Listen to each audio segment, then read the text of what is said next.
Lee, welcome, and please enjoy this wonderful program that George and others have put together, sort of following on our conversation from last year and talking about big data and public and lots of other legal and ethical and medical implications with precision medicine. Thank you. With that, I'll give it to George.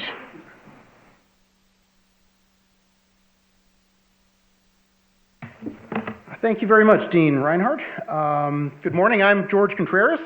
I'm on the faculty here at the College of Law at the University of Utah, and I'd like to join Dean Reinhardt in welcoming you to this year's second annual Precision Medicine Symposium at the University of Utah. And as Dean Reinhardt mentioned, the focus this year is on cancer, big data, and the public. So we're delighted to be here at the College of Law Moot Courtroom. The Center for Law and Biomedical Sciences here at the law school, led by my colleague Leslie Francis, has been instrumental in putting this conference together. Throughout the day, you'll see a bunch of our wonderful student volunteers in the auditorium at the registration desks, holding microphones and keeping time for the speakers, showing you where the lines are for lunch.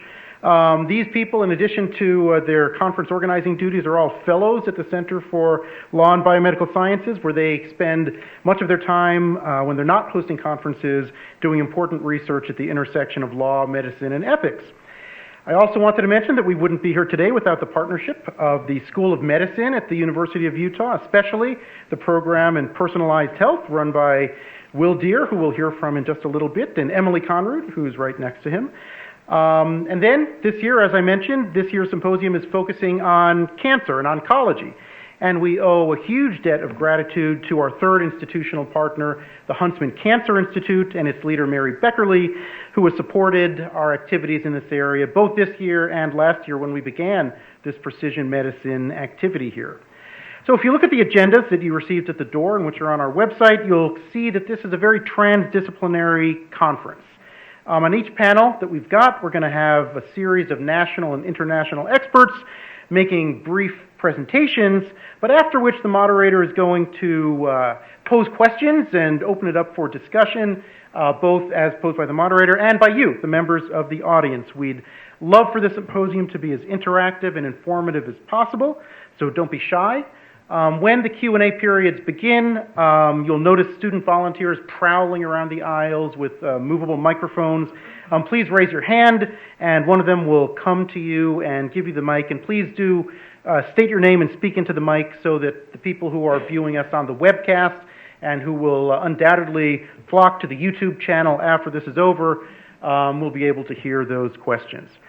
Also, during the proceedings, we'll be covering this event on Twitter, using these hashtags, #PrecisionMedicine and #UUPrecMed. Feel free to join the conversation anytime, now, the middle of the night, whatever your preference might be. So turning to the agenda, today we're going to begin with some panels discussing the latest developments in oncology and precision oncology and how big data is being used to address pressing medical needs today. We'll then proceed to the emerging topic of precision prevention, exploring how genetic information is being used to prevent cancer before it arises. We'll have some breaks between the panels, and coffee and the snacks will remain outside in the foyer for anyone who wants them. You're also welcome at any time to go out on the lovely balcony that's here at the law school. You can watch the snow gradually approach us from the west. After it's gone, we expect clear skies and the views will be much better. But do be careful; it is a little slippery out there. So you're welcome to go. But this is a law school, so I must say we disclaim all responsibility for slippage. After those panels, we will have lunch. That's 12:40. It'll be in the conference rooms across the hall, and just look for people who will be directing you to them. It's buffet style, but no need to rush. There is more than enough food for everyone, so form an orderly queue, and you can get your lunch. And you can bring lunch back in here as well. There are 40 minutes for lunch. There are lots of tables set up, but we definitely want everybody to be back here promptly at 1:20 for one of the real highlights of this conference, which is our keynote speaker, Dr. Christopher Austin, who is the director of NCATS, the National Center for Advancing Translational Science at the NIH. We'll have a more formal introduction of Chris later. Just wanted to say, while I'm here, that I've had the privilege of working with Chris for the last 4 years as one of the inaugural members of his center, NCATS, which was just formed about 4 years ago to great success. And I've been incredibly impressed during that period as Chris has grown a brand new organization within NIH into really what I believe is one of the most influential and impactful agencies in biomedical research today. So I know we all look forward to hearing Chris's comments, and thank you so much for being here. We'll conclude the afternoon after that with a set of 3 very important panels discussing areas where precision medicine touches the public. Right, first, in the context of recruiting the volunteer cohort that we're going to need to make precision medicine real. Second, in terms of engaging and communicating with the public in precision medicine research. And finally, in terms of the ethical issues surrounding access to the cures and other benefits that precision medicine may make possible. So we'll wrap up today at 5:30. And then we'll pick up again tomorrow morning, right, at 9 o'clock. Be back here in this same room. I will be hosting a panel then on intellectual property protection for precision medicine innovations and potential economic impacts thereof. We'll continue with the economic theme in the morning tomorrow as we talk in our next panel about the economics of reimbursement, cost effectiveness, and insurance coverage for precision oncology. We'll wrap up tomorrow by about noon and have a light lunch waiting for you immediately thereafter. So with that, I will wrap up this lengthy introduction, and I'd like to turn the floor over to my colleague and partner in crime as far as this conference is concerned, Dr. Will Deer, the Executive Director of the Program in Personalized Health here at the University of Utah. Will, to you. Thank you, George. Good morning, ladies and gentlemen.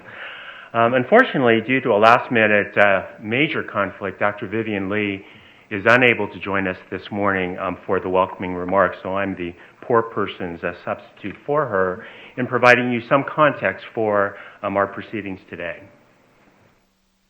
In his State of the Union address in 2015, President Obama announced the Precision Medicine Initiative.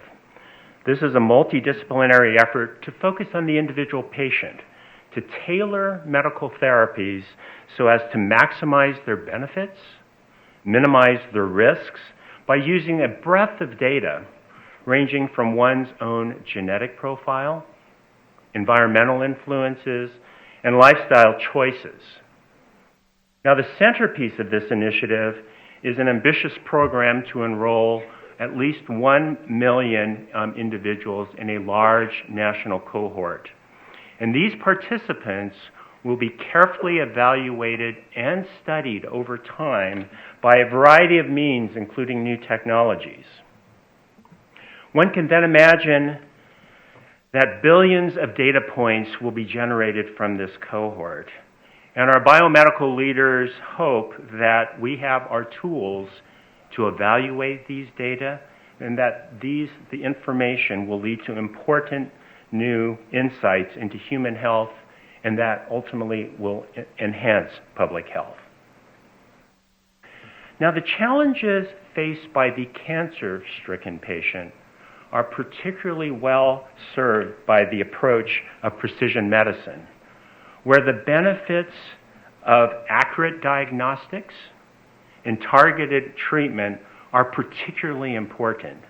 So in retrospect, it should be no surprise that in his State of the Union address in 2016, President Obama called on Vice President Biden to lead a new national cancer moonshot, an initiative designed to accelerate our national efforts to prevent, diagnose, and to treat cancer, with a particular challenge to achieve, quote, a decade's worth of progress within a 5-year period of time. Our own comprehensive cancer center, the Huntsman Cancer Institute, hosted Vice President Biden earlier this year as one of the 3 sites of his listening tour. So it's cancer, but why now? Well, first of all, the biomedical advances to understand the biology of cancer and to better characterize cancers based on their genomic profiles and molecular biology have been substantive. Secondly, There are very large databases about cancer and how to apply this burgeoning field of big data science for useful discoveries to generate important hypotheses and ultimately to improve patient care. Number 3 is cancer within our society in the U.S. remains a huge burden. It's the second leading cause of death. There are approximately 1.7 million cases per year. Prostate in men, breast in women are the leaders, and it results in nearly 600,000 deaths in this year. And lastly, there's great intellectual horsepower in this country to make discoveries. How should we accomplish the goals of the Cancer Moonshot? Well, it's very much like the key principles delineated within the Precision Medicine Initiative. First, to develop public-private partnerships, to leverage our federal investments in the biomedical sciences, to particularly pay attention to patient-centeredness, to make sure that our informed consents are truly informed consents, that participants truly understand participating in research, and receive the results of clinical trials in a timely manner. And lastly, to proceed with this initiative with the spirit of discovery and innovation. New, more important diagnostics to identify earlier and potentially intervene earlier in individuals who are at particular high risk for cancer, and to develop better targeted therapies that can dramatically improve cancer-free survival and, in fact, overall survival and quality of life. So that brings us to today. Our 1.5 day program that will hopefully help us understand better the challenges and the promise of the Cancer Moonshot. With George, I know that the organizing committee extends their thanks to our speakers and to you, our audience, for your interest, and we hope you find this particular program to be a stimulating and educational one. So now I have the pleasure of introducing the moderator of our first session entitled Precision Oncology. Dr. Ana Maria Lopez is Professor of Internal Medicine and Associate Vice President of Equity and Inclusion at the University of Utah Health Sciences Center and is Director of the Cancer Health Equity at our Huntsman Cancer Institute. Ana Maria?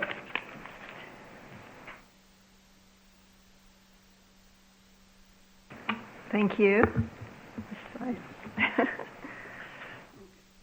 Here.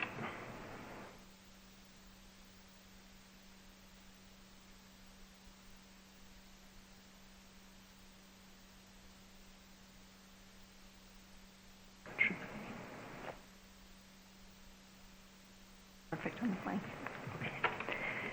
Thank you so much. It's great to be here with you on what I'm not used to, a very snowy morning, having lived most of my career in Arizona. And this is a great couple days that you'll be together and a great panel that I have the pleasure to moderate. So Will has gotten us to thinking about precision medicine, analysis of big data, data that includes genes, exposures, lifestyle, that will help us identify actionable markers and result in personalized treatment of individuals affected by disease. But what does that mean? And what does that mean for the way we do science? It's a radically different way for us to do science. We must do team science, and we must data share.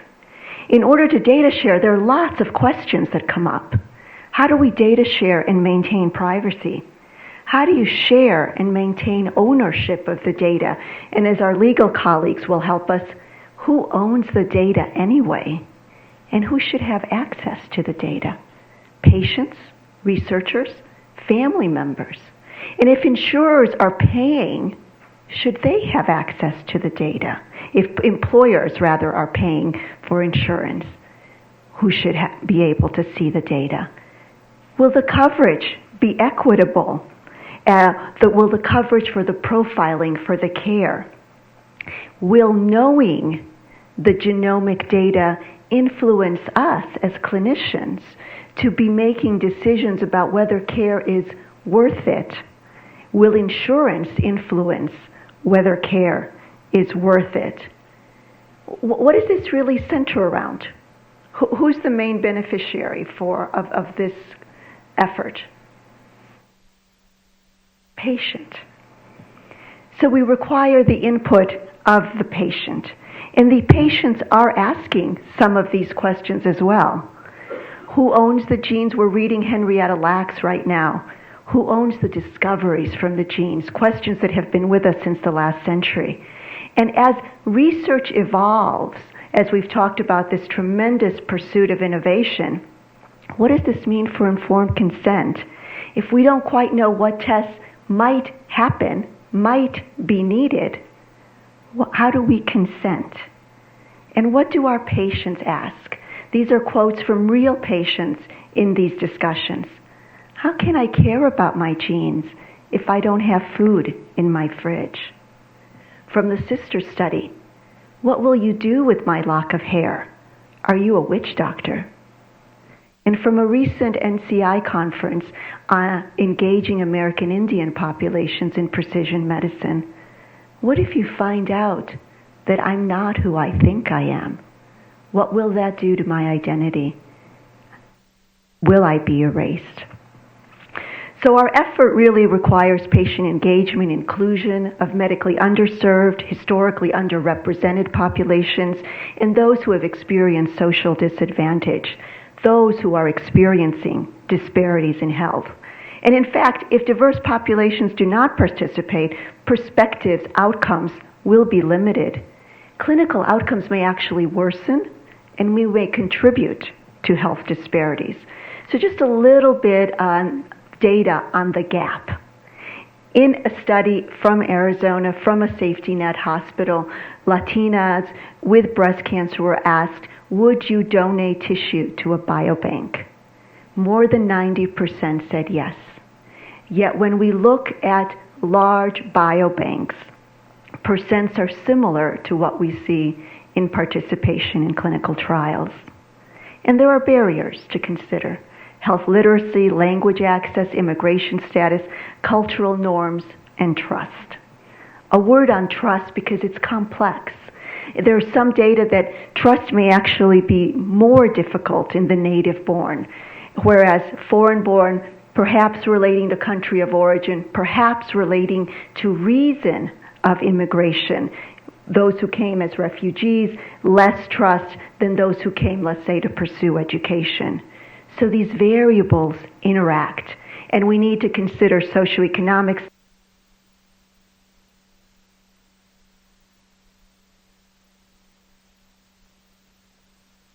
that are cofactors in chronic disease development so that we can see people with similar genetic makeup, similar exposures, and yet variable outcomes. So, I think I skipped one. So, it's complex. The human organism, the manifestation of illness, there's not a linear relationship between genes and genotype and phenotype. And our goal of improving outcomes requires the patient to then take risk prevention action. And risk prediction does not always result in risk reduction behavior. Many of you may have just seen the recent article today, and there are lots of articles in this space, where genetic predisposition to diabetes did not result in prevention behavior towards diabetes. So our focus on precision medicine benefits the patient. We are looking at individual solutions, but does this limit our focus to individual-based solutions? And are we losing track of health of the population? Clearly not, because genomic data can also help stratify at-risk populations, improve efficiencies in prevention, and result in targeted prevention and treatment, which you will be discussing today. Data allows linking of populations to measurable and actionable outcomes, identifying subpopulations, risk stratified by community. Community defined as people who choose to live together, who have similar perspectives, or who are geographically together. So there's a lot of interplay that we need to explore between genomics and population, housing, nutrition, poverty, access to resources, and education.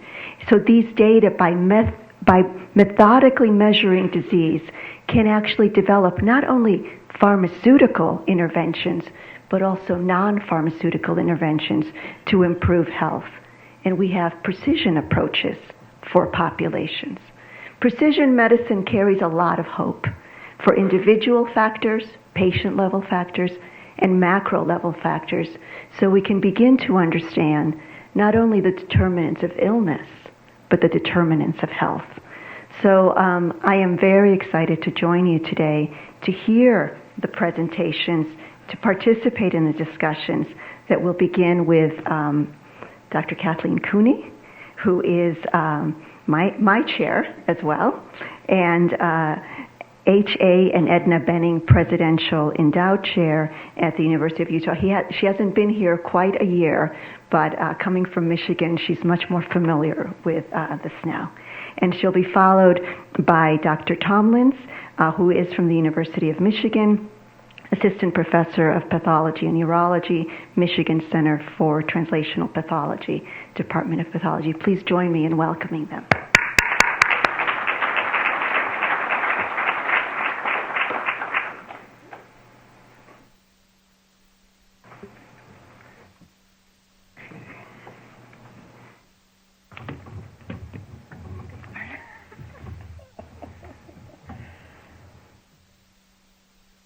Thank you very much. I don't think I've ever given a formal presentation like this from a chair, so we'll see how this goes. I feel like a lawyer. So we've been asked, Dr. Tomlins and I, who I will call Scott, we've been working together for quite some time. We've been asked to cover the general topic about precision oncology. So I'm going to start for the first 10 or 15 minutes and really provide pretty high-level overview of what this means, give some working definitions, and then Scott will go into much more detail about specific pathologies, molecular mechanisms, in a much more detailed presentation. I am a medical oncologist, which means in the practice of oncology, generally there's a surgeon, a radiation oncologist, and a medical oncologist who all works together to deliver care. Those of us in the medical oncology field are probably most impacted by all of this new genomic data, and I think it's put a lot of pressure on our field to kind of keep up with a very rapidly changing environment. So to reiterate the facts we heard from Dr. Deere this morning, cancer is an incredibly common disease. So it's estimated in 2016 there'll be 1.7 million new diagnoses of cancer in our country. There will also be about 600,000 deaths, making cancer the second leading cause of death in the U.S. So this is, again, why precision oncology has really come to, one of the reasons it's come to the fore, is the incredible impact it could have on a large patient population. The second really interesting issue is the cost of care of cancer patients. So right now the estimate is it's about maybe $160 billion annually spent on cancer care, and it's expected to increase quite dramatically to $170 billion by 2020. Most of this cost of care is driven by two things. One is the increased number of cancer patients. So we have an aging population. Cancer is a disease of aging, and so there's just more and more cases. The second, as you'll hear today, is many of the new drugs that are being developed to focus and treat specific molecular defects are very expensive. They're being developed by small biopharma companies, lots of investment in development, and then a lot of that cost is transmitted to the patient and insurance companies. So from a high level, what's changed in our field? So I'm old enough to have practiced oncology when we all gave chemotherapy as inpatients, and now everything has completely changed. Most of our practice, 20, 30 years ago, we used what we would call cytotoxic chemotherapy. These treatments were designed to focus on the fact that cancer cells divide and grow more quickly than the rest of the cells in the body. So most of the mechanisms were targeted on cell cycle, cell division. And as you can imagine, then most of the side effects had to do with impacting the cells in our body that do change. So we saw a lot of hair loss, mucositis, nausea and vomiting, and a lot of toxicities that make these treatments very difficult on patients. The other really important concept here is that in metastatic solid tumors, these treatments are rarely curative, with the exceptions of hematologic malignancies and testicular cancer. Again, this is a general audience, so it's just some basics on cancer genetics. So humans have 23 chromosomes.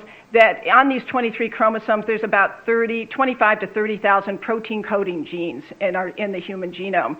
A small minority of these genes are really involved in cancer. Most of these genes are things, again, that focus on cell cycle, cell division, and you'll hear more about that today. But when we're thinking about cancer genomics, we're really focusing on a relatively small part of the human genome. Also importantly, in humans, there's 2 copies of every gene. Again, this is basic for most of you, but I think important as Scott goes into more detail about sequencing cancers. It's important also to differentiate the fact that some of our DNA is in our germline. It's transmitted from our parents, it's in all of our cells in our body, and we transmit it to our children. When we talk about somatic variation, that's what's occurring in the cancer cells and not transmitted to our offspring. Another very fundamental concept here is that cancer is largely thought to be a genetic disease. On the left-hand portion of the slide is some very elegant work done by the University of Michigan Cancer Center director, now Eric Fearon, when he was a graduate student with Bert Vogelstein. What these 2 physicians did was they looked at the development of colorectal cancer from normal colonic epithelium to dysplastic cells to adenomas to cancer. And as you can see on the top portion, which was the original Fearon-Vogelstein diagram, there are very specific genetic mutations that occur that drive the development of each of the steps along this progression. Colon cancer has been very easy to define those molecular steps because we can actually go into the colon and sample and look. In the disease that Scott and I work on a lot, prostate cancer, it's been much more difficult to define those molecular steps because we can't sample prostate cancer as cleanly and specifically. The other things I wanted to make clear on what differentiates a cancer cell from a normal cell: cancer cells have uncontrolled growth. They have the ability to invade locally, and they have the ability to metastasize. So metastasize means get into the blood or the lymphatics, spread to other parts of the body where they can then grow. So what is the promise of precision oncology? So again, terms you'll hear a lot, I think, today, that over the past decade, there's been rapid development of what's called high-throughput sequencing or next-generation sequencing, often just you'll hear referred to as NGS. What this is just, there are a variety of different technologies. Scott's an expert in these areas, where you can just generate rapid sequence of the human genome and cancers that arise in humans. It's very efficient, it's very accurate, and the cost is going down significantly every year. So in fact, you can get your genome sequenced for a lower cost than you can get an MRI scan today.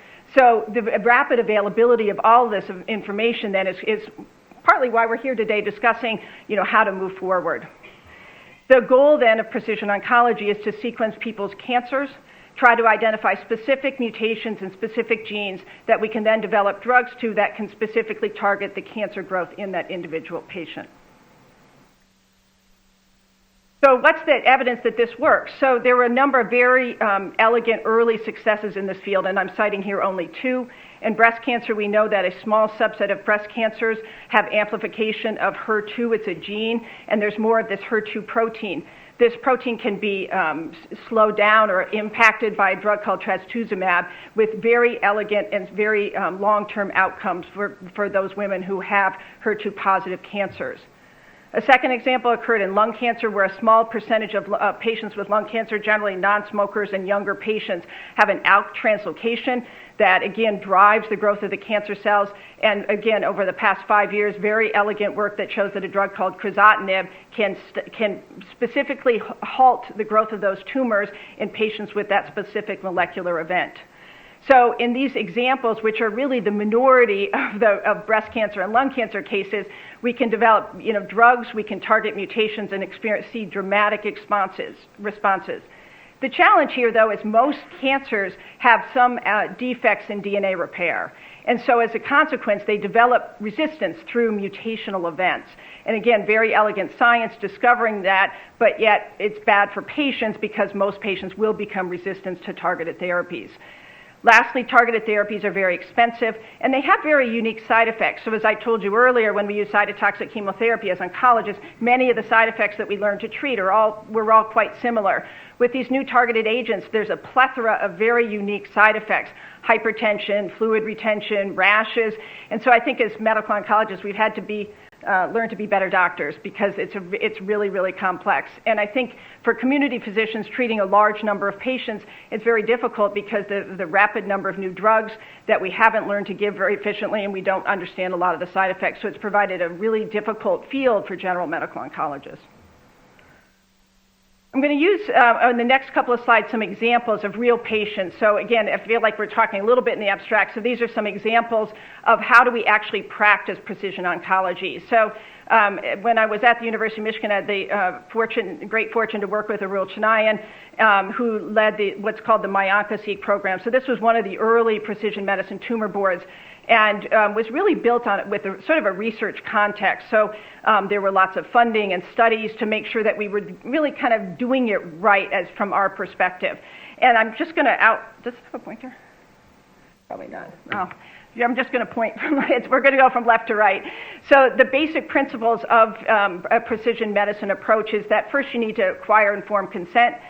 In our tumor board, we consented patients for generally a new biopsy, so we are sampling the metastatic site so we could actually assess the driving mutations for that person's cancer. We also had our patients see a genetic counselor because in some contexts, some of these mutations would be present in germline and have specific implications for family members. And so everyone saw both the medical oncologist and the genetic counselor. Tumors were biopsied, reviewed by our pathology colleagues, and then the tumors were sent for sequencing. We also obtained either buccal swab or blood sample to get accurate assessment of the germline. The sequencing took several weeks, and then the results were given back and discussed in a precision medicine tumor board, which I'll show more detail in the next slide. And then it was determined whether there were actionable mutations, meaning there's something specific that we knew was affecting that person's cancer or driving that person's cancer, of which we had a drug that we could use in the clinic, or if there were incidental findings, and then those results were given back by both the medical oncologist and the genetic counselor. Our group did a lot of work on the construct of a multidisciplinary precision medicine tumor board. You can see the various individuals that are present. So we had people with clinical cancer genetics background, the treating oncologists, pathologists, experts in informatics and genetics and science, and importantly on the bottom part of the slide, a patient advocate as well as a bioethicist. And I think these were very important to make sure that the information, our practice was very patient-centered. These are two examples of patients from the My-Onc program with prostate cancer, illustrating two different molecular events that lead us to the same general outcome, which is inactivation of BRCA2.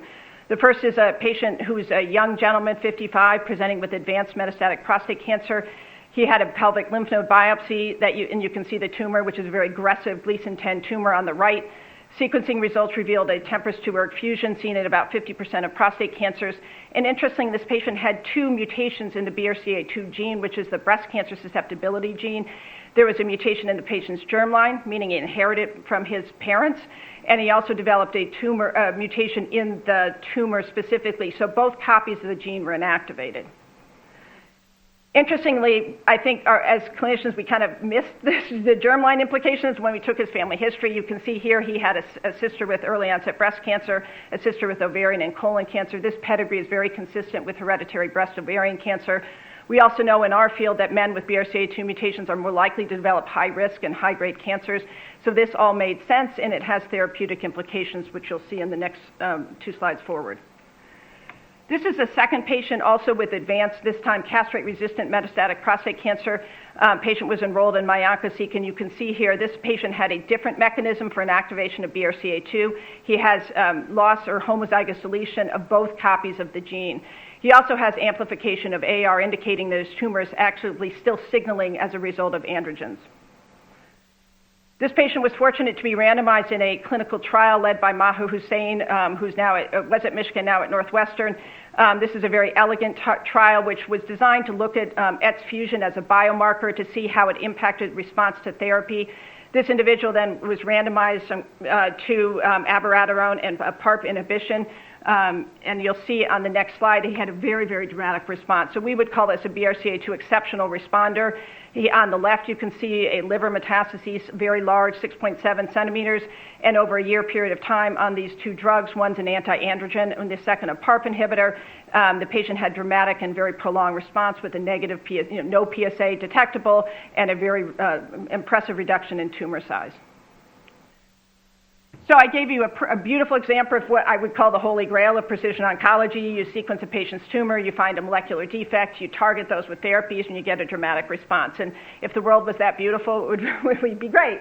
Unfortunately, there's many pieces in the literature now coming up showing how much of this work is not generalizable today. And so I'm citing just one of these publications. I neglected to put that it's in Genome Medicine in 2016. This is a large sequencing program at the Princess Margaret Hospital in Canada. Over a 2-year period, they sequenced about 1,600 patients. Only 15% of these patients had mutations that then could be enrolled on one of 250 clinical trials open at their institution. Only 5% of these individuals could be matched, like in our patient I showed where we had a molecular defect and a drug that worked for that patient. So overall, if we sequence large numbers of patients with advanced cancers today, it's very difficult for us to find mutations that with matched drugs today. But on the positive side, genotype enrichment correlated with improved response. So those patients who were enrolled and matched did better than those who didn't have matched drugs available. So in conclusion, next generation sequencing is awesome, and it's really heralded the era of precision medicine where we can find very specific genetic information from people's germline and from their tumors. But as of today, only a small set of patients can have these dramatic and prolonged responses to targeted therapies. As I alluded to in showing the slides of the tumor board, it's complicated. You know, it takes a long time to generate data. It takes a lot of very expensive physicians and scientists to get the results and make recommendations for treatment. And the treatments itself, many of these new drugs are prohibitively expensive. On the positive side, though, much of this new knowledge, we will all hope it will be translated to improved treatments in the future. So, thank you.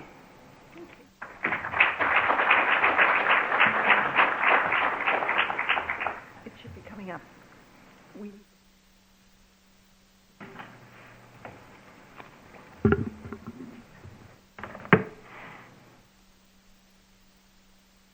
We'll take questions for both panelists at the end.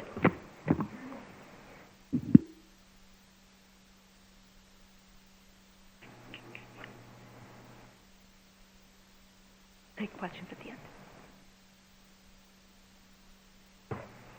Let me just begin by thanking the organizers for the opportunity to discuss this topic here at the symposium. And I chose to go with a rather provocative title, and so I'm going to talk about this is really what I think are the areas of hype versus reality, and that's going to require some digging down into the details. So hopefully at the end, if there's any questions, we can clarify any of the details, but I think they matter. I have a number of following financial relationships to disclose. The top one's a really interesting patent that probably is not of any use anymore. And the bottom one is that I should disclose that I'm a co-founder of a company that's based on a lot of sort of my frustrations and what I perceive to be the barriers of precision oncology, so I do have that bent. I don't treat patients and I don't run clinical trials.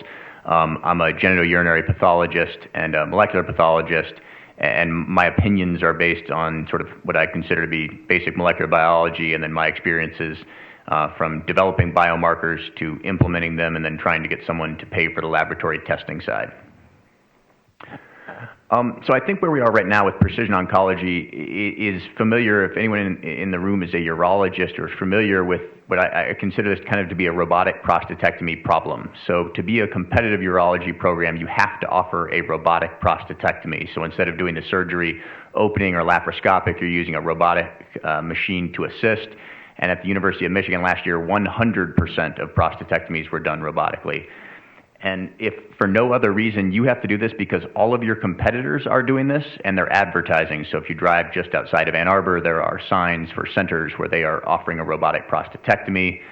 And I think we are entering an area where to be a competitive cancer center, you must offer some kind of precision medicine sequencing for your patients, if for no other reason that all of your competitors offer this. And I think one of the challenges when we talk about precision medicine is, to me, that's a meaningless term. Every time, even as a pathologist, my diagnosis, how I work up a case is totally different depending on the individual patient. So we practice precision medicine on every patient every day. I think where people are talking about Precision medicine now, particularly oncology, is the bottom there. And that's the concept that we're going to be sequencing the genome and or the tumor of large numbers of patients to individualize therapy. And so this is just kind of showing some of the technical details of what we need to do, starting on the top left there and going clockwise. We need something to analyze. So in this case, this is showing a slide of a tissue. This is routine archived tissue that we have loads of in pathology, and we get with any routine procedure. We're using some kind of sequencing instrumentation. After we prepared the sample for sequencing, we get a bunch of reads. And so Kathy talked about the amount of data that comes out, and this is something, when I started in this area, we used to use a different technique, expression profiling, which A, wasn't compatible with the routine tissue that we get in the clinic, which is one of the reasons that hasn't been translated as effectively, and B, at the time, that was something I could open up the data in an Excel spreadsheet, and I could analyze that myself. Now, when you're generating gigabytes or terabytes of data per run, that is not something you can open up in an Excel spreadsheet. That is something you have to open up in the command line, and you need informaticians and computer scientists that are able to work with that data. You're then identifying the alterations in the bottom right there that may be important.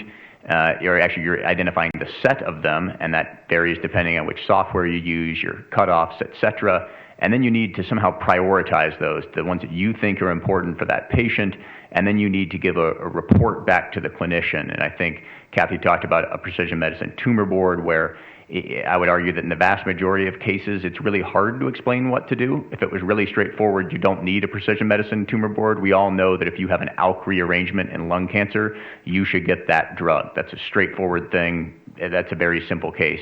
Just about the rest, almost all other cases, it's really hard to know what to do. We're dealing with patients with advanced cancer that are refractory to all known standard therapies. And then on the bottom, I'm just listing some of the things that I think are just, if probably more important, that aren't addressed in this technical, can we do sequencing? And I'm not going to go through them all. I'll address some of them. I'm sure many of them are going to be discussed here today, and just, or today and tomorrow. But one of the first ones is just, who's going to pay for this? This is great that we can do this, and there may be billions of dollars invested on the research and for doing this, but in the real world, pathologists are not in the business of doing tests that are not reimbursed or not paid for. And so it may be great that we think this is beneficial, but eventually someone is going to say, does this actually work? Do we save money? Is this cost effective, etc.? And so I think one of the biggest areas where we run this risk of totally overpromising what we can do, and on the top is you can take this from, and I'll show this from a paper that came out a couple weeks ago, but this is the concept that we sequence thousands of patients with a given cancer, and we identified potentially targetable alterations in 90%. So therefore we should do that. I've written these papers, I've been co-authors on these papers, I've reviewed these papers, and as I'll show, I don't think that's kind of we've gone past the point where that's a useful metric. What really matters, if we're going to talk about treating patients, is how many of those patients enrolled on a clinical trial or were able to get off-label therapy, and then how many of those patients actually had a response. And then are there cancers where meaningful percentage of patients would benefit from testing? If 1 of 1 million patients is going to benefit from the testing, you're going to have a hard time convincing a provider that they should be testing 1 million patients to find that one. And so this is a paper that came out 2 weeks ago. So and I could have picked many, but this is the most recent one. So I wanted to show this is still what I consider to be the metric for getting at least from peer review, from getting a paper published. This is the institutional implementation, very similar to what Kathy showed, and actually I'll show the cohort that she showed on the next slide. This is the Harvard system. So they have implemented sequencing of all patients with advanced cancer using about 150 gene panel. They reported their results from their first, I can't read the exact number, but it's more than 3,700 patients. They report that 73% of patients harbored an actionable or informative alteration. And they actually don't provide any metric about how many patients went on to clinical trials or how many patients benefited. That was not the point of this study. And they report, though, that in rare cancers, potentially actionable alterations suggest the utility of cancer-agnostic approach in genomic profiling. And I think that may be good enough for peer review, but I think for it to enter clinical practice, I'm not sure if this is demonstrating that we're going to be impacting individual patients. in a way that we can afford as a healthcare system. And so this is the exact data that Kathy showed. And so the one thing I will highlight is, she showed this from the Princess Margaret in Toronto. So again, they had 5% of their patients were on to genotype match trials, and the response rate was 20%. That was compared to 10% in unmatched patients, but twice as good. But that means that 1% of patients actually benefited from this process. And so I think we have to kind of temper the expectations that when we do this, we're going to sequence the cancer genome and that every patient is going to benefit. We really haven't seen that yet. And so I think this could be the whole talk about how do we do better in this. I think one of the first ones is that understanding that just doing sequencing and having sequencing instrumentation is not the bottleneck. Just for example, one of the other bottlenecks, having people who can analyze that data. As somebody who runs a lab, the University of Michigan would allow me to pay somebody $40,000 a year to be a postdoctoral fellow to understand bioinformatics and computational science. That person could probably get a job if they're good at doing big data from Facebook, Google, LinkedIn, et cetera, for $150,000 a year and work on the coolest campus on earth. So why on earth would anybody come and do this and then struggle to write R01 grants at a 10% funding rate? So we can say that we want to do this, but we have to incentivize people to go into this who are the key people to actually be able to do this. I think we have to understand our current success, as Kathy mentioned, that ALK fusions and crizotinib and lung cancer. This is the paradigm of we find a mutation, we have the drug, and it treats that specific mutation. ALK is a type of gene or a type of protein that it's relatively easy to make a drug to. Certainly not easy, but relatively easy. It is a druggable gene, and that's the reason why that went from discovery to clinical practice with less than a decade.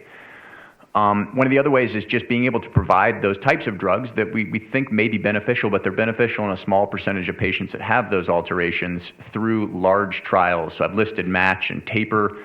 These are large basket and umbrella trials where the idea is we can enroll patients in large numbers of centers. We have lots of different drugs that we can choose from, so if they have a mutation, we can match them to the specific drug. And at least in the beginning, we're not going to care what type of cancer they have. We just care what type of mutation they have, and we're going to put them onto the trial and see if that works. And so the issue with these are expensive trials, and in these cases, it's actually funding the sequencing that's the barrier. Pharma is willing to provide their drugs for these trials if that's their commitment. But I think we also have to kind of consider this. So MATCH is going to enroll either 6,000 to 8,000 patients at a cost of, I think, about $40 or $50 million. Given the current way that drugs are approved, where they have to be approved in a specific cancer indication, there's almost no chance that any of the specific arms in MATCH will result in drugs being approved. Even if there's a strong signal, the drug company who has that is going to have to do an additional study in more patients to prove that the drug works.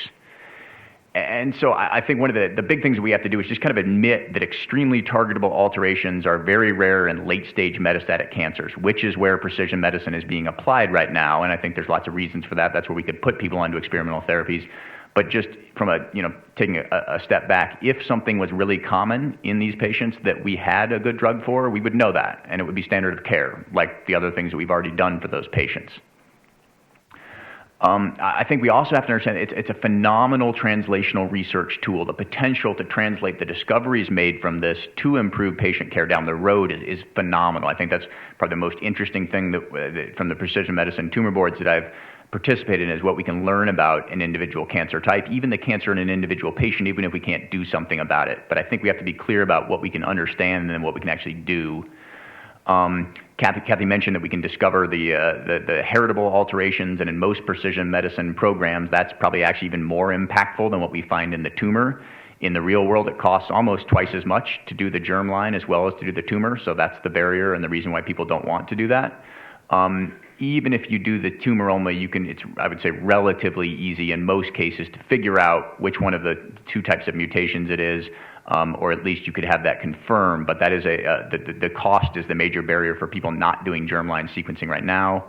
From doing precision oncology, you can also change the diagnosis, and I think you have to understand, though, that as a pathologist, I can look under the microscope and I might change the diagnosis, and they still don't pay me as much as they pay a sequencer to do that. But it's relatively fast and inexpensive. And so this is actually data from the Harvard group. Again, they reported 7 of more than 3,500 cases where they changed the diagnosis. Those are at least the ones they highlighted. and they reported that their pathology rate is about 4%. So you can imagine that if everybody got this, that would sort of make a more precise diagnosis for individual patients, which certainly is important. I hope this gets talked at this conference. It's sort of, we've gone from, I'd say, the sort of third revolution in cancer care, where Kathy talked about chemotherapy, to finding specific mutations and treating with those drugs, to immunotherapy. And so I think that understanding the role of sequencing genomes, exomes, et cetera, and immunotherapy is, in my mind, probably going to be where we're going to have the most impact. So we may be able, on an individual patient, to find an antigen that the patient's own immune system could respond to, understand what the lymphocytes that have infiltrated the tumor, understanding those, we could pick the best immunotherapy, the mutation burden of the patient, et cetera. And I think that that is coming, and it's here in oncology, and we're going to have to understand how that fits into precision medicine, because it's very different than just the mutation drug, et cetera. And I think it really ensures that patients get the correct clinical trial route for them. So understanding that the vast majority of patients with advanced cancer in the United States do not participate in a clinical trial.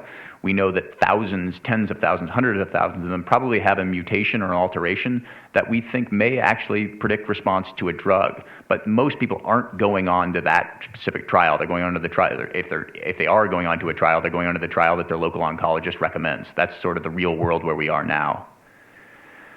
One of the sort of, I'm just going to preemptively talk about these things, because every time I talk, I get asked these questions. People always want to know, how many genes are you looking at? Do we need a bigger panel? We have to sequence the whole genome, exome, et cetera, or we have to sequence 10,000 tumors of a given type to find the really rare mutations that may be targetable. I put a little note at the bottom that I would take this with a grain of salt. They're usually advocated by organizations that invested tens to hundreds of $millions of sequencing instrumentation, who need to be doing something with those instruments. And I think this is a great example. So Mark Rubin is one of my good friends and colleagues at Weill Cornell. He runs an institute for precision medicine. They have reported, and again, I know you can't read it on the left, this was in JAMA Oncology. They reported on their first couple hundred patients that they did whole exome sequencing, so not quite whole genome, and they aren't sequencing the transcriptome, which can add a bit of therapeutic impact. But they reported that 94% of the patients have informative alterations, but only 5% enrolled on trial or were treated off-label. So the bottom there, it's sort of summarizing everybody's study. With our current selection of drugs and our current way of matching patients to therapy, just about 5 to 10% is the most patients that are actually going to go on to the treatment. Again, not even talking about who's going to benefit. Doesn't matter the panel size of that. Likewise, with the idea is, well, we just need to find more people and match them to more drugs. And in large part, this is to justify why we do these and to continue the trials. We have to maximize our trial enrollment.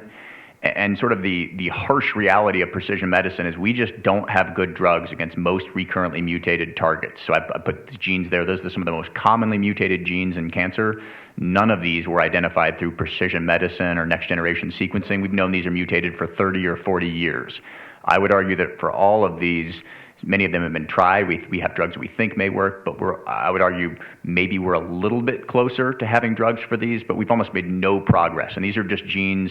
The encoded proteins are hard to target by conventional drug discovery. So I think the major barrier to precision oncology is going to be able to do new classes of drugs, target all genes in the genome through silencing technologies, et cetera. That will really ramp up the challenge of precision medicine. And I think we have to understand that there's a cost to trying to say we want to match. If we sequence 1,000 people and we match half of them, we still need to show that actually works. And the challenge is if we sort of imprecisely match people, I think that's going to hurt our ability to demonstrate that it actually improves patient outcome. And so I'll just highlight one example here.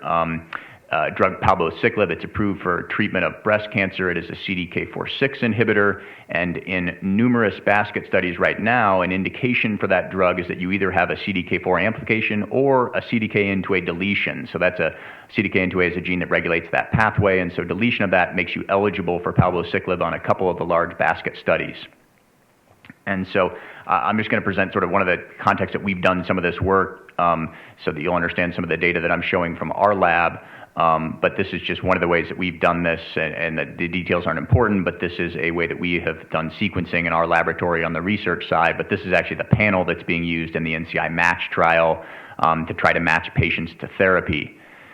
And so this is our result. We applied this to penile squamous cell carcinoma, and I know that it's somewhat hard to see the detail, and we're just showing the individual patients and then which genes they have that we would argue are potentially actionable or informative, and CDKN2A is on the top. It's the most frequently mutated gene in penile squamous cell carcinoma. This is a rare disease. It would be really hard to do a trial on this, but lo and behold, if you go back and this is publicly available data, so this is from the TCGA, the big cancer genome atlas, showing on the top data from lung cancer and on the bottom from head and neck squamous cell cancer. And CDKN2A is that second gene down. All those blue bars and black bars means that that gene is mutated. So the bottom line is that 50% of squamous cell carcinomas that are not driven by HPV have a CDKN2A mutation.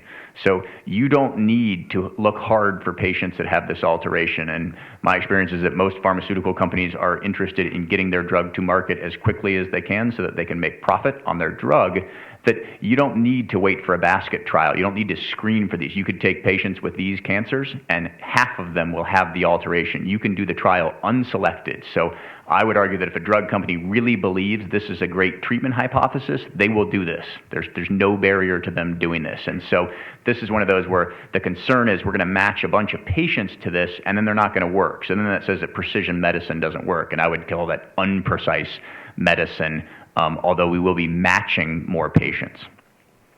The other one that I get all the time is, well, even if we find a target, we know that certain mutations, so BRAF V600E mutations, predict response to vemurafenib in melanoma. However, this is kind of the poster child for why we can't just find a mutation and treat the patient because it doesn't predict response in colorectal cancer. So an anecdote that I share in one of our precision medicine tumor boards, we had a patient of cancer of unknown primary, so the physicians weren't even sure where the cancer came from. They sequenced it, and the patient had a BRAF V600E mutation. To me, this is the absolute best thing that we could have. We have a result, we have a drug, and the clinician said, well, what else do they have? And I said, what do you mean, what else do they have? And they said, well, this doesn't predict response in colorectal cancer, so do they have anything else? And I said, what on earth were you expecting to find? This is the best possible thing. There's probably one other gene that's better, but this is it. You're not going to find anything better than this. And so I think it's really sort of informative to look at this actually in colorectal cancer. So again, this is something we had a drug to. So when we found that we knew this was mutated in colorectal cancer, a drug was made, it worked in melanoma. The phase 2 trial completed in 2015, or it was reported in 2015, but there was only a 5% response rate to that drug in metastatic colorectal cancer. Through intense investigation published in the highest impact journals, it was shown that in colorectal cancers that had BRAF mutations, that the inhibition resulted in increased EGFR signaling. So then the hypothesis is, well, let's treat EGFR and BRAF at the same time, and EGFR is something that we have drugs to. So then you can see there was a phase 1B trial. It was just reported last week, showing that there was a fairly good response rate to the combination of inhibiting BRAF, EGFR, and using chemotherapy. And a randomized phase 2 trial of that regimen has already completed. And so even if BRAF mutant melanoma, colorectal cancer doesn't respond to that drug, we have great treatment hypotheses, and we think we understand the mechanism, and we have drugs against those.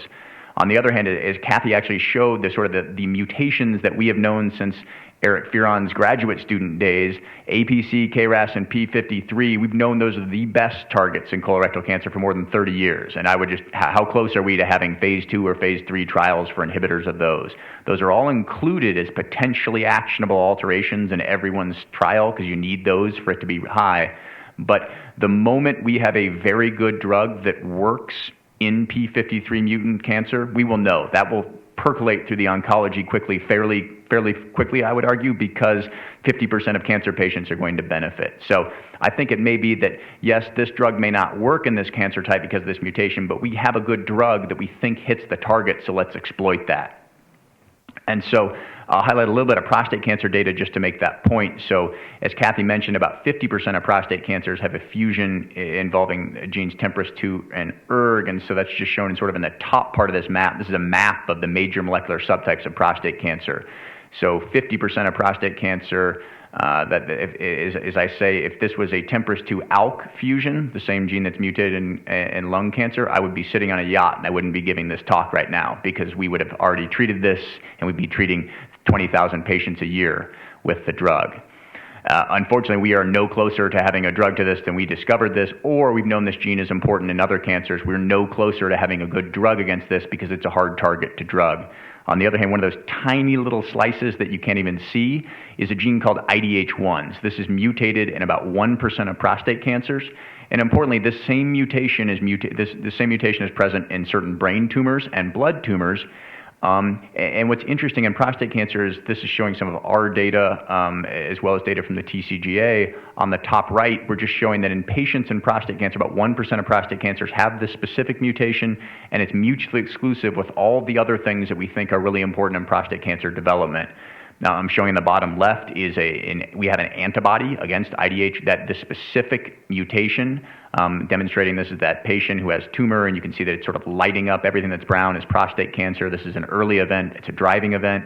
And then the TCGA, through integrating different data types on the bottom right, the far left, the gray and the red boxes, what that's showing is that the red box on the far left is patients that have IDH1 mutant prostate cancer. They have hypermethylation, which is the phenotype that we see when we think IDH1 is driving a tumor in the other tumor types.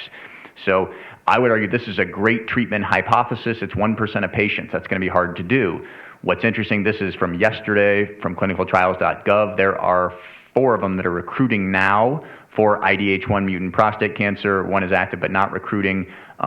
And so you can see that these aren't offered nationwide. Most people with prostate cancer aren't getting tested, understanding that it's still only 1% of prostate cancer. The odds that any of these trials will enroll 10, 20, 50 patients with prostate cancer with IDH1 mutant prostate cancer is exceedingly low. And so I think that we have to kind of understand that we really have to think, how do we do clinical trials for things that are super rare? I also don't want to take away that idea that just because somebody has a mutation, they're going to respond to drug. I think it's important that we understand the molecular context as well as the pathology, and so this is just showing an example. These are different profiles where we can see a patient that has a ERBB2 amplified lung cancer on the top and the same thing on the bottom, but the patient on the bottom has a much more aggressive histology as well as a more aggressive genome. And so if you had to predict which one of those patients would respond to the drug, it's going to be the top patient, not the bottom. And so again, it's sort of how do we do these clinical trials for rare populations? That is the low-hanging fruit of what I call simple precision medicine, finding the mutation, giving the drug.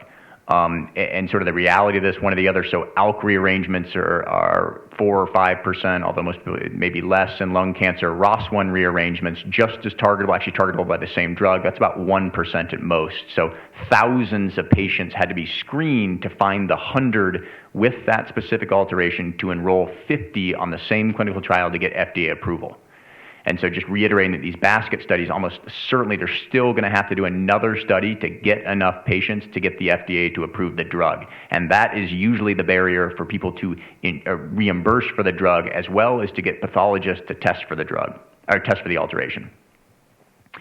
And so a couple of things, sort of, even if we find this target, what about intratumoral heterogeneity? And this is something that, unless you're sort of an oncologist or a genomicist, it may be a little bit lost, but this is this concept that if we test one area of the tumor or one of the patient's metastases, that it's not going to tell us about the rest of the tumor. And so to me, this is kind of one of these things that we've created a lot more knowledge, but I don't think it's impacting clinical medicine. So the reality, we don't talk about intratumoral heterogeneity for BRAF and melanoma, EGFR, or ALK and lung cancer, et cetera, the things we actually do in clinical medicine. We take one sample of that. And we know that that's because those are early driving events. That means that cancer would not have developed if it wouldn't have had that event. And these show near 100% concordance in multi-region or primary and tumor lymph node metastases studies. However, the big caveat there is on the bottom that after you give a patient a drug against that alteration, then I just describe it as all hell breaks loose, and every spatially distinct population of tumor cells is going to evolve resistance to that targeted therapy in a different manner. And so this is really nicely shown by Alice Shaw's group, who, this is talking about ALK mutated lung cancer, where we are on to, I think, the 3rd or 4th generation drug. So this is something that's 4% of lung cancers, but there's already been 4 drugs that have, I think 3 drugs now, or 2 drugs have been approved. One will almost certainly get approval, and there's more in the pipeline because this is something we can target. And what the bottom is probably the most important thing is just showing the different mutations in ALK that are showing up as resistance to the therapy. So we give a therapy, the patient develops resistant, And this concept that at that point we can then give one drug and expect to have meaningful benefit for the patient if it's against that target, just to me just doesn't make biological sense. And so that may be the point where we need to go back to a more general chemotherapy.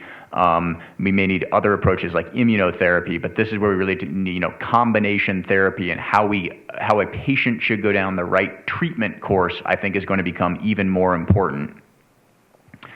So this is also just showing this in metastatic prostate cancer, again, that most people that are dying with disease, which is the stage where they are getting tested right now in terms of this precision oncology, they have such heterogeneous disease that the concept that unless we can target a driver, sort of the thing that was responsible for that patient's cancer, we may find something that may be something we have a drug against, but unless it was driving that cancer, the odds of that providing meaningful benefit are extremely low.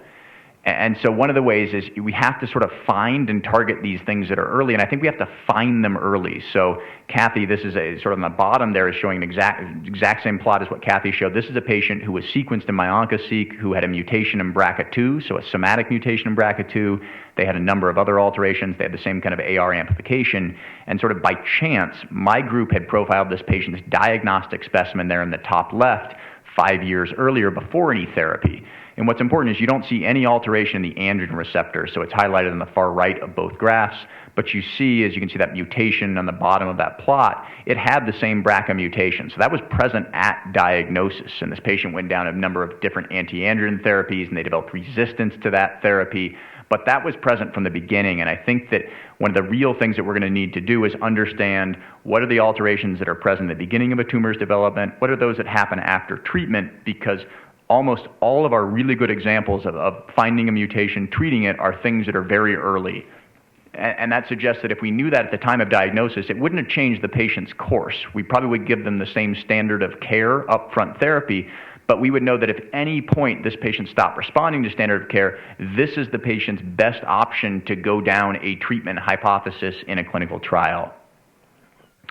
So in summary, I think that the sort of the technology and the actual, this is clinically applicable technology. So again, compared to expression profiling, DNA microarrays, that wasn't really, it was technology, but it wasn't clinically applicable. This is clinically applicable technology, and it's enabling widespread opportunities for precision medicine. And I think we clearly have to define what's translational research versus what's clinical utility, and then are we benefiting the individual patient versus the population level, because that's something that providers and insurance care about. And I think we really have to, we can't overpromise the impact of precision medicine and oncology as it's currently applied, and I feel that we are doing this, that it's really minimally useful at small scale at very late stage of disease. I think when we certainly have examples where it's much more useful at large scale at very early stages. And I think that you can't just do the sequencing. You have to couple that with clinical trials, and you have to eventually demonstrate that it improves outcome and is cost effective. So let me just end by thanking the members of my lab and our collaborators and funders that went to this and other work. Thank you.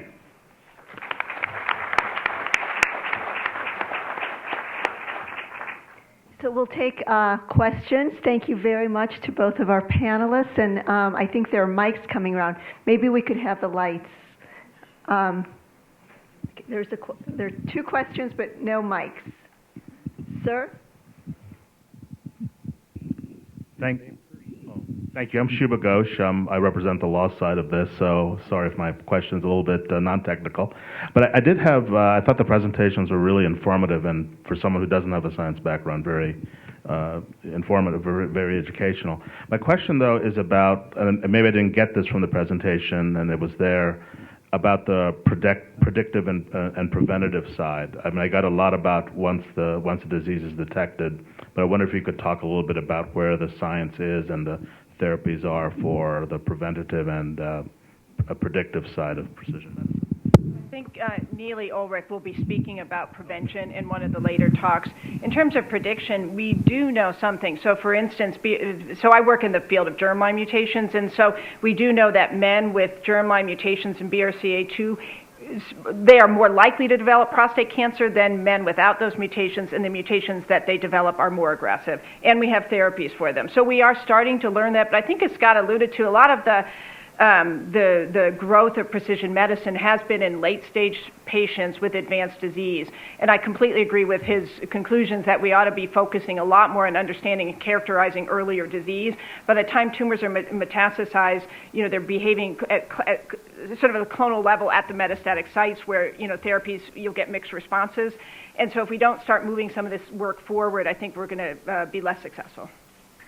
And I just add that I think that, certainly there's a lot of the current clinical, almost every early detection biomarker we have is not at all specific to that patient's cancer. Most of them aren't even specific to cancer. They're kind of a reactive process of the body or a tissue-specific marker.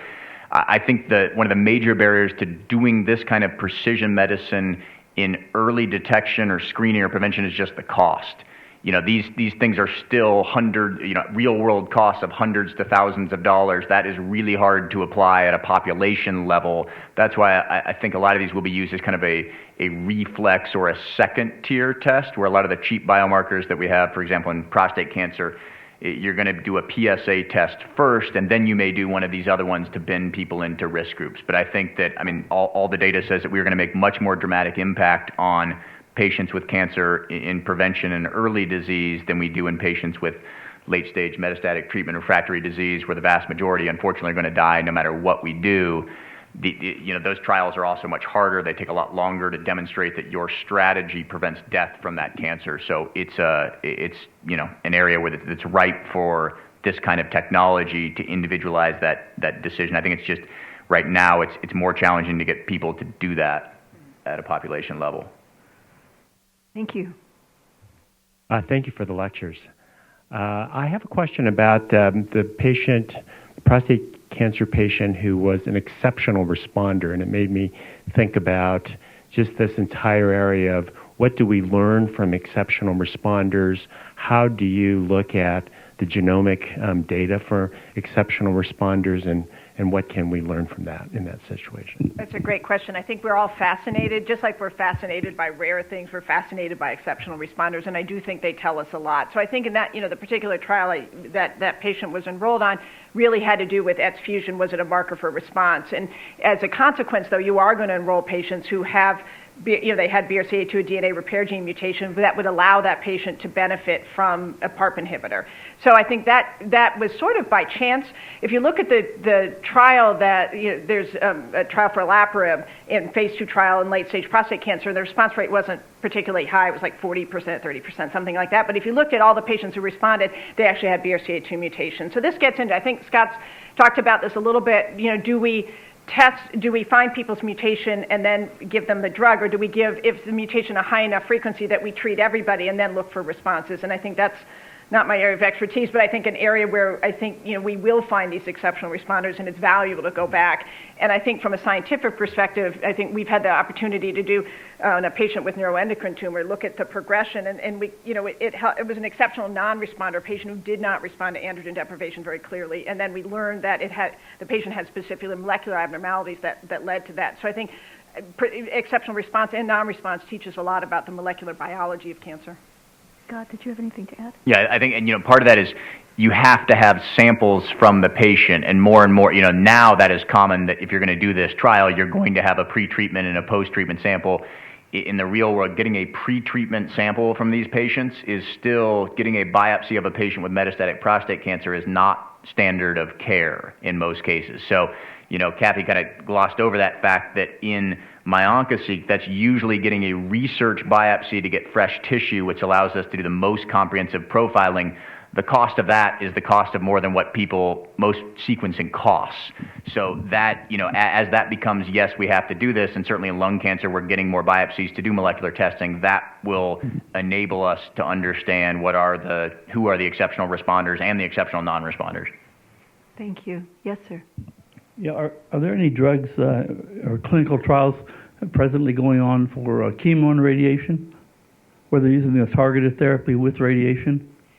Yes, so there are. I can't speak that eloquently to that, but yes, there are. With this concept that that targeted therapies generally are not going to work forever, and the sort of the context matters. And so we know that chemotherapy works for a number of common solid tumors. And so yes, they are starting to come in. And oftentimes they don't have overlapping toxicities. Targeted agents and chemotherapy don't in many cases. So that's sort of the next phase. But usually you have to test everything individually first and then combine. Are there any drugs on the horizon for mesothelioma? Ugh. I think that's one of the ones that, from the genomic side of it, from the first 100, there's nothing in there that says, oh, this is something that we have a good drug for now. And the kind of the challenging thing is that's the case for most tumors. And so then it's, that does say that the general, we're just going to give them this drug and they're going to respond. That treatment strategy is probably not going to work for most cancers in general. Mesothelioma is one of the ones that doesn't have a lot of what I would call targetable alterations. But again, that may be something that, it's then the next order, the challenge of doing combinations of chemotherapy, radiation therapy, immunotherapy. How do we order those? That's what it's probably going to take to make big advances in mesothelioma and other cancers or cancer populations that don't have something really targetable. Thank you. Yes? Is this working? Okay. Nelly Ulrich, Huntsman Cancer Institute. Just a quick sideline. I was really intrigued about your findings on IDH1 in prostate cancer cases. So we recently showed that pathway can be targeted by low-dose aspirin, and through metabolomic studies, it was basically shown that one of the enzymes is inhibited through low-dose aspirin, resulting in a decrease of 2-hydroxyglutarate, both in vivo and in vitro. So it may be that among those patients, there's even some very simple intervention or thoughts to go to aspirin and investigate that further. I'll send the paper to Kathy and she can pass it on. I think the key is just finding those. They're just not found in the real world. I can retrospectively go back and find them, but we're not finding them at the point where we could do a trial, even of low-dose aspirin kind of thing. Thank you. Yes? Yeah, thanks for great talks this morning. I want to build off of what Will had mentioned earlier, what we were just discussing, the exceptional responders. It seems to me in the field we have germline and we have somatic, and we talked a little bit about bridging the gap. One area that we didn't touch on too much was pharmacogenomics. And, I suspect that some of the exceptional responders may be due actually to their own germline variants involved in pharmacogenomics. My question for you is, how do we bridge that gap locally and on a national level to really bring pharmacogenomics as well as the genetic counselors and really merge that germline and somatic investigation a little bit better than we're doing now? That's a great question. A couple of years ago, I started to get interest in this area as a germline researcher, and I did a PubMed search of pharmacogenomics and prostate cancer, and I think I got one paper. So you're very right that metabolism of drugs matters. Germline sort of context around metabolism is important. And I think, in fact, Scott and I got a grant funded a number of years ago looking at germline somatic mutations because people don't do that. You either work in one field or the other, and I think that that's a great opportunity for improvement in our field. Scott, did you think to add? Completely agree. Yes, there you go.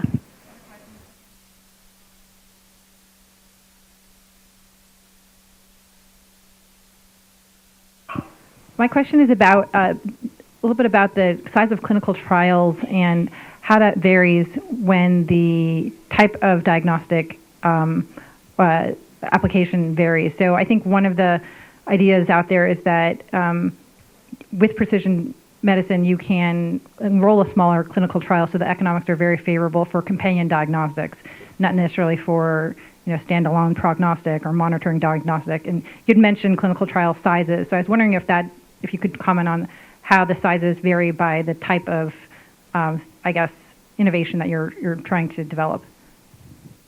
To me, I think that's more powered on the response rate. Clinical trials are powered on the response rate that you think you're going to get. And I think the concept is if we have a very specific drug, we're not going to see a 1-month benefit in overall survival. And if there are trials where that is the goal, we think that this patient is going to do, on average, patients are going to do live 1 month longer. You need a whole lot of patients to show that. If you think, especially from your earlier phase studies, that you have dramatic responses in patients, then you can power that very small trial. And that's super important for pharma because opening trials, keeping them open, and not having their drug on market under patent costs them a lot of money. So that's, it's not even really about the clinical trial size as much as just getting the drug to market quickly. I think the next phase is going to be where I think it's not really being used is you think you have a great drug against this target. Let's find 10 patients that have the perfect genomic profile for your drug. If they don't show exceptional response, either your drug's not good, the concept doesn't work, it's not important, and let's just stop that program. I think the real world, though, it's very hard for once somebody's invested hundreds of millions of dollars in a drug program, we're going to do the phase 3 trial anyway. There's not a lot of let's kill this because we've invested so much in it. The potential if this drug gets approved, it's worth it in almost all cases to keep that drug going forward as long as you can until you really see no benefit. At which point you'll do a subgroup analysis and say, we think this patient population benefited, so let's do another trial to see if it works in this case. I think Dr. Bodkin, you had a question?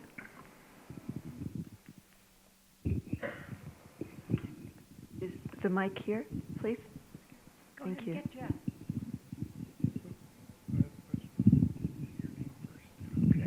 Thank you. Thank you for these talks. To my understanding, part of the reason why pediatric oncology has progressed at a somewhat faster rate than adult oncology is due to the much higher recruitment rates in the pediatric population. I wonder if you could speak to what the barriers are in adult medicine for recruitment and how it might differ between academic institutions like ours, where you might anticipate a fairly high participation rate, and folks out in the more general community who are battling cancer. That's a great question and a very difficult one. Thank you. So I do think in pediatric cancers too, I think the cancers themselves are a little bit different. So I do think that they are more likely to have variants that are targetable and more likely to have more common variants than late-stage adult cancers, which rise from a variety of different mechanisms. So I think that's one thing. But I do think your point's very well taken. So the pediatric community in cancer from the beginning has been much more cohesive. So whether it's because of their training, pediatrician training, whether it's because it's a smaller community and more cohesiveness, whether it's driven by the advocacy of children and parents, I don't know.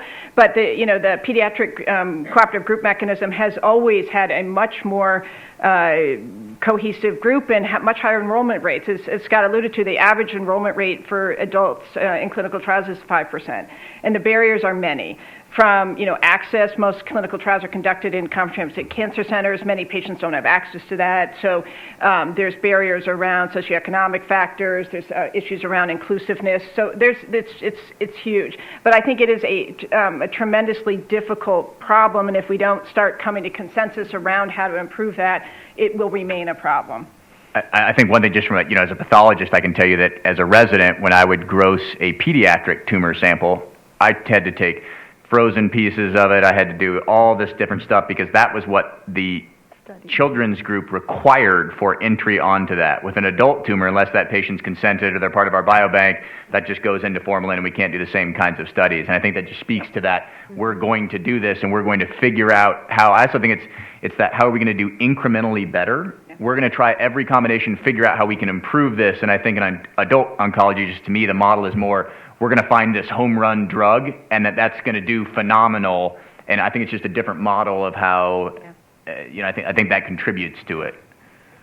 So I think we're right at time. I want to thank our panelists again for an incredibly stimulating conversation. Thank you.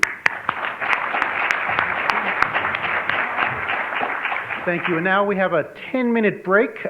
So please, everybody, be back here in 10 minutes for the next panel at 10:40. Thank you.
in the back on the right by the door. She just took her camera off. Yeah. Hey, how are you?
Yeah, and just being able to use the arrow. So you're Ken, I'm George. Okay, so you can speak here, or you can speak at the table. I mean, Okay. We're really happy for either way. And I will introduce you, okay? He'll introduce, and we can all Perfect. be sure to just switch the slides around as Perfect. we go. I'd probably prefer to be here just because I move the arrow around and point to different things. So. That's fine. Okay. That's fine.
Could you please be seated? We are going to start our session on the challenges of big data.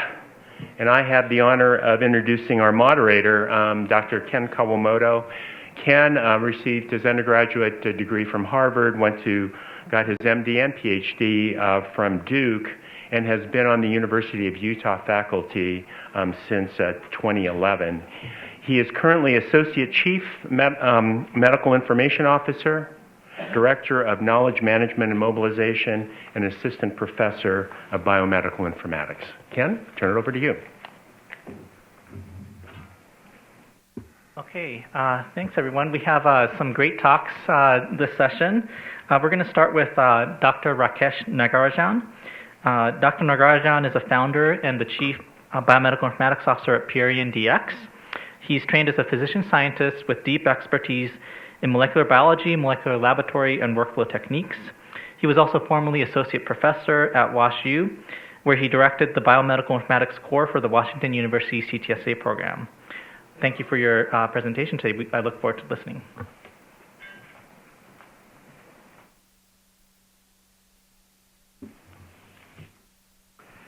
Just take 1 second here. Sure. It's like it should be right.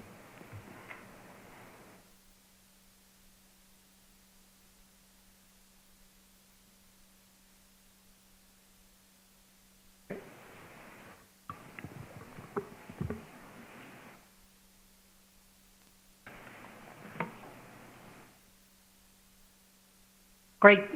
Thank you for having me here today. I don't have the strength to present from up there, so I'm going to present from here where I'm more comfortable. I'm delighted to be here on this snowy day. So I think Scott and Kathy gave us a really good background on precision oncology, precision medicine, next-generation sequencing, and clinical genomics. And I'd like to continue by starting with that theme as to why is there a rapid emergence of precision medicine, and why is it happening now?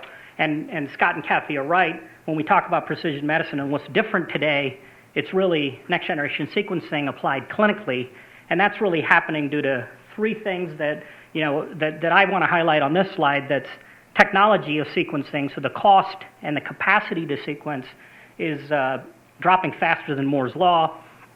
The medical knowledge base that Kathy and Scott referred to. So there are hundreds, close to thousands of drugs that are not coming online that are molecularly targeted, immunotherapy techniques that are coming online as well. And finally, the focus of most of my presentation will be around the information technology and the informatics that's available now to make this promise of precision medicine possible. This slide really talks about conducting precision medicine at scale and shows how the number of genomes sequenced is growing very rapidly. By around 2022 or 2023, we'll have generated 1 zettabyte of data exceeding 1,000 exabytes or 1 million terabytes a day or petabytes of data. And really the barriers that I'm going to talk about are outlined in this slide, where the first barrier is really an acquisition of that kind of sequence at scale. So you've got to still bring the cost down another order of 2 of magnitude. You have to bring turnaround time down. And while this is not maybe as true in precision oncology, but in applications like infectious disease, that turnaround time has to be brought down a lot more. And then most importantly, you have to bring together genomic data with clinical and phenotypic data, what I'm calling EMR integration. The second is really in storage. So this is deep IT techniques to really remove I/O, memory, and network bandwidth limitations that we have today because we cannot sequence this high level of data with current technologies. The third is really in distribution. So if we have large sequence results siloed at organizations, just moving data will take too long using current technologies. And so cloud-based systems are now becoming available and more rapidly adopted. So 5 years ago, putting medical record data, genomic data, whole genome data in the cloud was a big no-no. That's now becoming fairly mainstream, and most information security officers are allowing that kind of approach. Of course, there's security and privacy to deal with. I'll focus a little bit on that, but not too much. And finally, once you've got all this data at scale, how do you actually analyze it in a very dynamic way using machine learning methods in incredibly high dimensions, both the genomic dimension and the phenotypic dimension?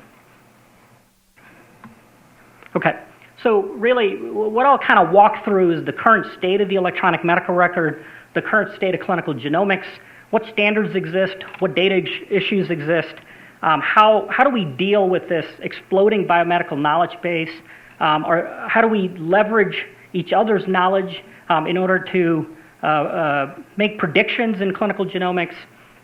And I'll talk about the future state of the EMR, a learning health system, and I'll talk about examples through a VA program called the Precision Oncology Program. And then I'll move from a single organization to interorganizational data exchange, perhaps a national learning health system. And then finally, I'll end on patient-empowered medicine and how the consumer can disrupt the current practice of healthcare. So this slide's really not meant to be readable, but this is the WashU and BJC clinical and translational research infrastructure that I had a big hand in designing when I was there as the director of the CTSA program. At a very high level, on the upper left are the clinical components, both inpatient and outpatient data, as well as how you exchange that data with other accountable care organizations.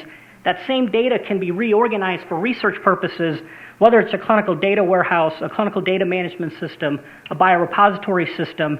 Take those biospecimens from the biobank, like you heard from the MyOncoSeq project, to do a variety of genomics, merge that with the available biomedical knowledge base information, and push that back into actionable tests. So this is the whole ecosystem that we're trying to work in.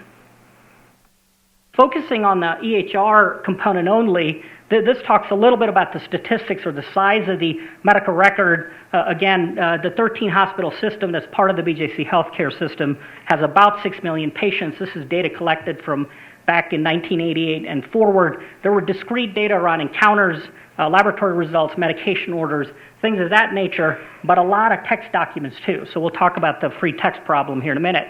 Importantly, the genomic results that we started putting into that medical record starting in 2011 was all going in as free text. PDF documents, sometimes even scanned documents, because laboratory information systems couldn't deal with them in a discrete way. And so we'll talk about that problem. This slide really then just maps these different discrete fields to the kinds of data that are covered in the EHR. So patient registration information typically contains demographic information, race, gender, ethnicity, things of that nature. The encounters tied to diagnoses, typically ICD-9, now ICD-10 codes. The laboratory results have discrete biomarker results, cancer biomarkers as well as others. The medication orders obviously have therapeutics. The text documents also have buried therapeutics and outcomes information, and the tumor registry has outcome information that can be spotty. The genomic results, again, are absent in discrete form, and they're stuck in text documents. Importantly, in all of these data sets, there's a lack of consistent set of ontologies and vocabulary standards that we can use in order to integrate across health systems. So that's a theme that you'll see.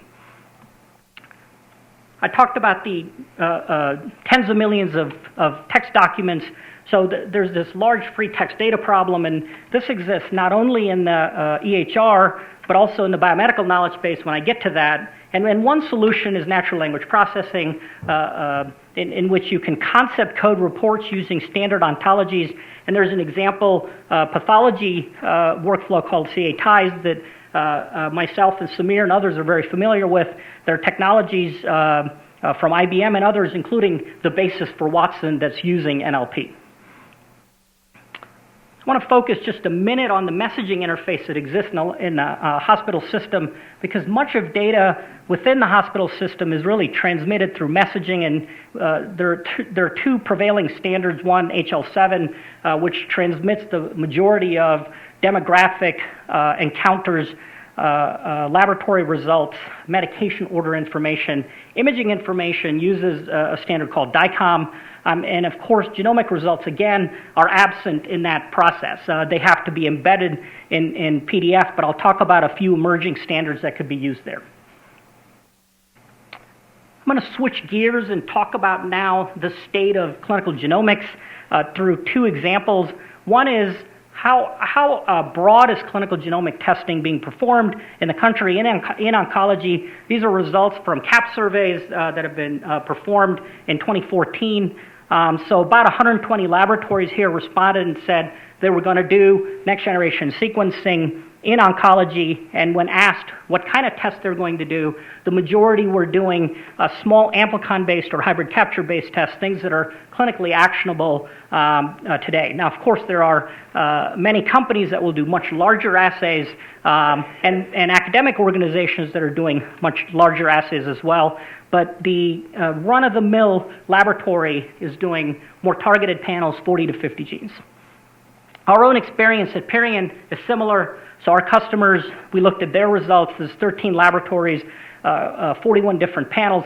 The average panel size was about 40 genes, and there were 218 possible genes that were reported by at least one panel. And you can see the genes that are most commonly reported on the left side being most clinically actionable. Talking a little bit about the genomic standards, specifications, and file formats. There's been a HL7 specification for a while now called the Clinical Genomics Object Model that allows you to transmit using HL7 discrete genomic results. Like other HL7 standards, V3 and others, it's gotten poor adoption by EHR vendors just because the volume of genomic testing hasn't been big enough for them to have to deal with it. Scott talked a little bit about how next-generation sequencing data are generated, so raw reads, going to sequence alignments, going to variants. There are file formats that are available for all of these that are being well established, so those are listed here, CRAM, BAM and SAM, VCF and BCF. And importantly, there's the Human Gene Variation Society that creates variant nomenclature.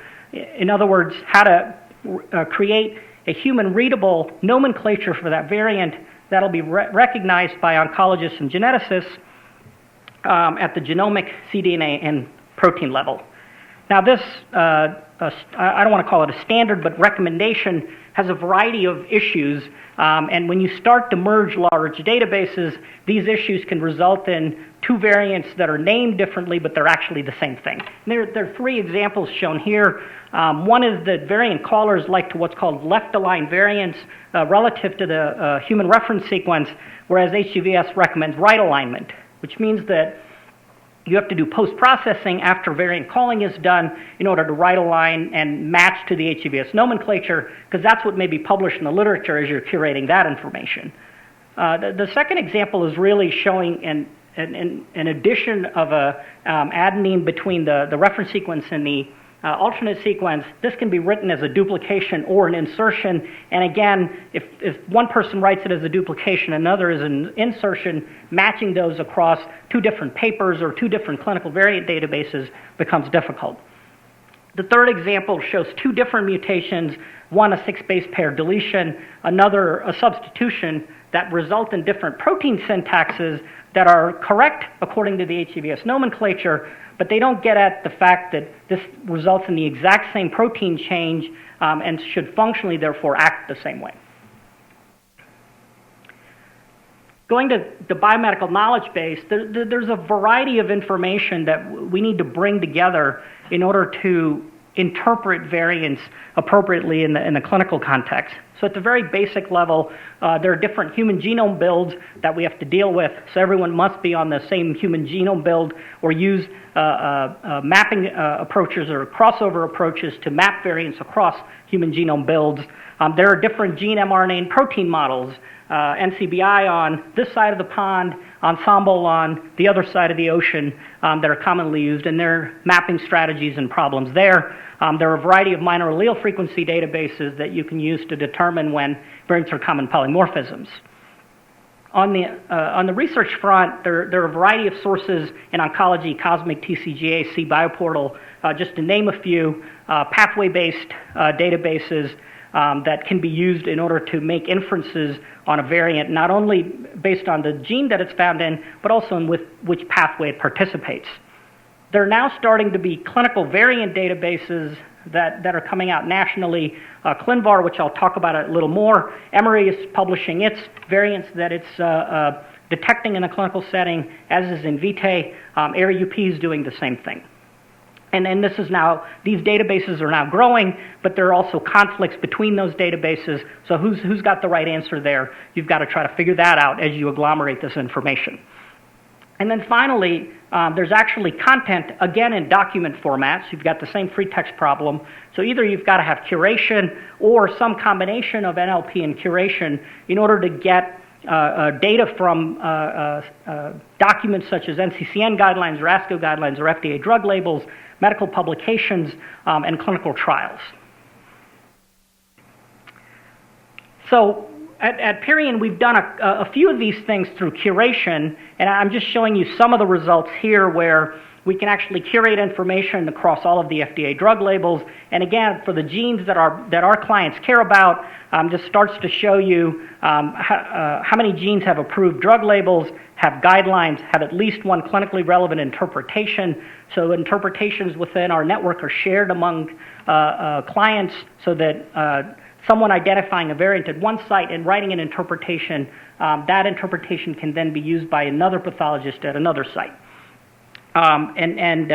Genes that are then associated at least one trial or have at least one clinical association. And these now match up relatively well to the actionability that Kathy and Scott reported. There are a variety of community knowledge base and data sharing initiatives that are also happening. So ClinVar is a clinical database that's created by the NCBI to aggregate variant classifications and disease associations across organizations. ClinGen is an organization that's curating gene variant and actionability information, and the Global Alliance for Genomics and Health has multiple demonstration projects for variant data sharing. Again, I want to show you a couple of slides from our combined client database where we're able to, through opt-in models that our clients aggregate de-identified variant data. So this is showing you frequencies of which types of cancers seem to be sequenced most commonly. This next slide shows you then those variants that are non-polymorphic variants that we're able to bring together and now look at mutations in different genes grouped by tumor type. And this is one small example of how interinstitutional data sharing, at least at the genomic level with basic diagnoses, can happen. Scott very elegantly talked about serial monitoring. I'm not going to belabor the point here, but you can sequence at multiple points in time through different biopsies, as well as monitor while you give the drug. And now all of these data need to be brought together. This example then from the Precision Oncology program shows how this is actually working at the VA. Again, I think the slide may be a little hard to read in the back, but this is that integrated database that we've been talking about: clinical information, genomic information, imaging information, research data. That then is processed and analyzed through natural language processing. Patients that are treated previously, that data is also used to make future decision making, both for care as well as targeting to clinical trials. If we take that approach and now make that learning health system national, then there are a few technologies and approaches that will enable us to do that. One is the Health Information Exchange. That's really brought about by the High Tech and ERA Act, and this is now geographically defined groups of organizations, typically state-based, that are starting to share information. FHIR is a new specification that allows you to share data formats across organizations, a little more flexible and based on newer technologies like REST-based APIs than HL7, which is messaging-based. And finally, meaningful use stage 3, which is required in 2018, will require organizations to deliver electronically summary of care records when patients transition from one hospital or one organization to another. There's also electronic prescribing within that, and importantly, to provide the patient with electronic access to health information. That will be a requirement there. Finally, with patient-empowered medicine, I really think this is where we can disrupt the current care delivery model. many patients are now starting to take ownership of their own health care, whether during disease or actually even in wellness. They can actually coordinate their care. There are organizations that are available nationally now where if you've got cancer, you can go to experts, you can engage with them, have those experts then work with your local oncologist in order to access the best care. Obviously, payment here is typically self-pay, but those approaches are available. The second is that by patient-empowered medicine, you can actually liberate medical record information, and the stage 3 component of meaningful use facilitates this, and the patient now owning that data can directly consent to share his or her medical record in the appropriate clinical and research components, where now all of that information, such as an HIE, has to be done through HIPAA. So in summary, the promise of precision medicine is really catalyzed by the explosion of the biomedical knowledge base, massively parallel sequencing technologies, decreases in cost, cloud-based informatics, and patient-empowered medicine. The barriers, as I've described to you, are a lag in development and adoption of messaging, data storage, and ontology standards, discrete data elements in the EMR, that free text data problem, a learning health IT infrastructure. In order to have that, you really have to have high IT solutions for I/O memory and network to reduce those bandwidths. You have to be able to do machine learning at scale. And finally, health record portability and electronic exchange of discrete patient medical records across healthcare organizations. So with that, I'll stop and thank folks, our partner sites that contributed the data through opt-in, the WashU Genomics and Pathology Services team, where much of the products in Pirion were developed, and the Pirion DX team. Thank you. I think we're going to hold questions and just go on to the next presentations, and we'll do discussion later. I'll just introduce. Great. So our next speakers are going to do a tag team presentations. So I'm going to introduce them together at this point. So the first speaker will be Mr. Courdy, Samir Courdy. He's Chief Research Information Officer and Director of Research Informatics at the Huntsman Cancer Institute. He's responsible for all aspects of software design and development for clinical basic science and population research at the Huntsman. His presentation today will be on the evolving role of research informatics. And as tied into that, Dr. David Nix will be presenting. He is co-director of the University of Bioinformatics Shared Resource located at the Huntsman Cancer Institute. As a molecular and computational scientist, Dr. Nix uses microarray and next-generation sequencing technologies to address fundamental questions about molecular biology and genomics, as well as to improve the care of cancer patients through personalized medicine. So Samir, or I guess David is going first, sorry. David? I'm going first. Or Samir is going first. Yes, it should be separate slides. Okay. There it is. Yes, great, thank you.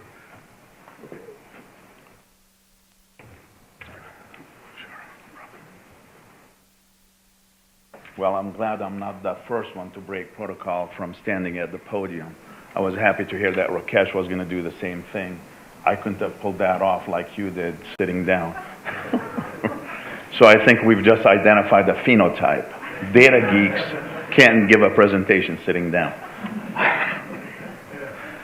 So I want to go over just our experience at the Huntsman Cancer Institute and what we've gone through the time that I've been there in building all the different pieces and blocks that got us to the point where we're at today. So if we look at research informatics as a continuum, and I can't take credit to this slide, but if we start at the bottom of the slide where we are gathering the parts, we are building the tools that collect the data, and then we're deriving information from that data by integrating the multitude of different data sources together, and then gaining knowledge as we go forward and connecting these data points and learning from them through the different tools and mechanisms that we have put in place. And then from there we reach the point where we are more wise about what we do, and hopefully to the age of precision medicine we can deliver medicine in a very precise manner where we are applying our wisdom and learning to the care of the patient. So if we overlay that last slide on top of this, we started this process back in 1999 by reinventing and redesigning and re-architecting our platforms to be able to serve our applications in a web-enabled internet interfaces, and then building the different tools that collect all those data, the sum of all the parts that we have in biospecimen management, research subject registries, electronic data capture for clinical research, and then a genomic LIMS system and a data hub that we've worked together closely with Dr. Nix over there. David and my team work very closely in bringing all these genomic tools to serve the needs of the University of Utah, our DNA and next-gen sequencing facilities at the HCI and the university. And we also work with a multitude of consortiums around the country. And then we move forward to where we are building more tools to learn and develop learning in analytics and querying the data sets that we have, developing natural language processes and algorithms so that we can mine the data from free text. Like Rakesh spoke about, much of the data that we need is in free text, and that seems to be the problem that exists today, and I think it will continue to exist for the foreseeable future because the pathologists and our clinical EMR systems are designed to serve the needs of the free text world rather than the discrete information that can make life much easier in terms of facilitating research and identifying cohorts. But in the same sense, it provides interesting science to do in natural language processing and machine learning and mining data. And then at the end, we reach to the novel approaches where we are at today. I don't think this point, oh, there it is. Where we are working in precision medicine, we have joined the Orion Network, as some of the folks here at the University of Utah may have heard of this Oncology Research Information Exchange Network that was founded at Moffitt and the Ohio State University, and now a multitude of different cancer centers have joined that network. And it comes down to basically enabling data sharing among institutions, and they are studies that are sponsored by pharma that pays for the sequencing, the next-gen sequencing, and then that can be shared among the institutions. You can recruit cohorts from multiple sites and be able to build a cohort in a very quick manner, be able to sequence their data, and that data belongs back to the institution that contributed the samples for those patients. So we will be able to get our genomic sequence data back on our patients here and do an analysis with it.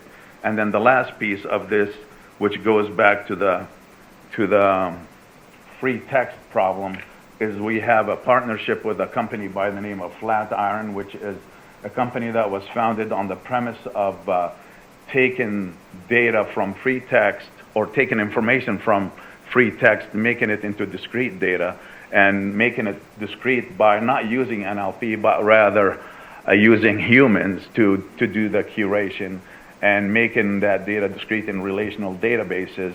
They have a feed or a connection into our EDW. They can pull that data automatically, and they send us back discrete data. The first project was on non-small cell lung cancer, and then they will continue to build on that cohort as well as a number of other cancers. The next will be breast, and then melanoma and colorectal cancer.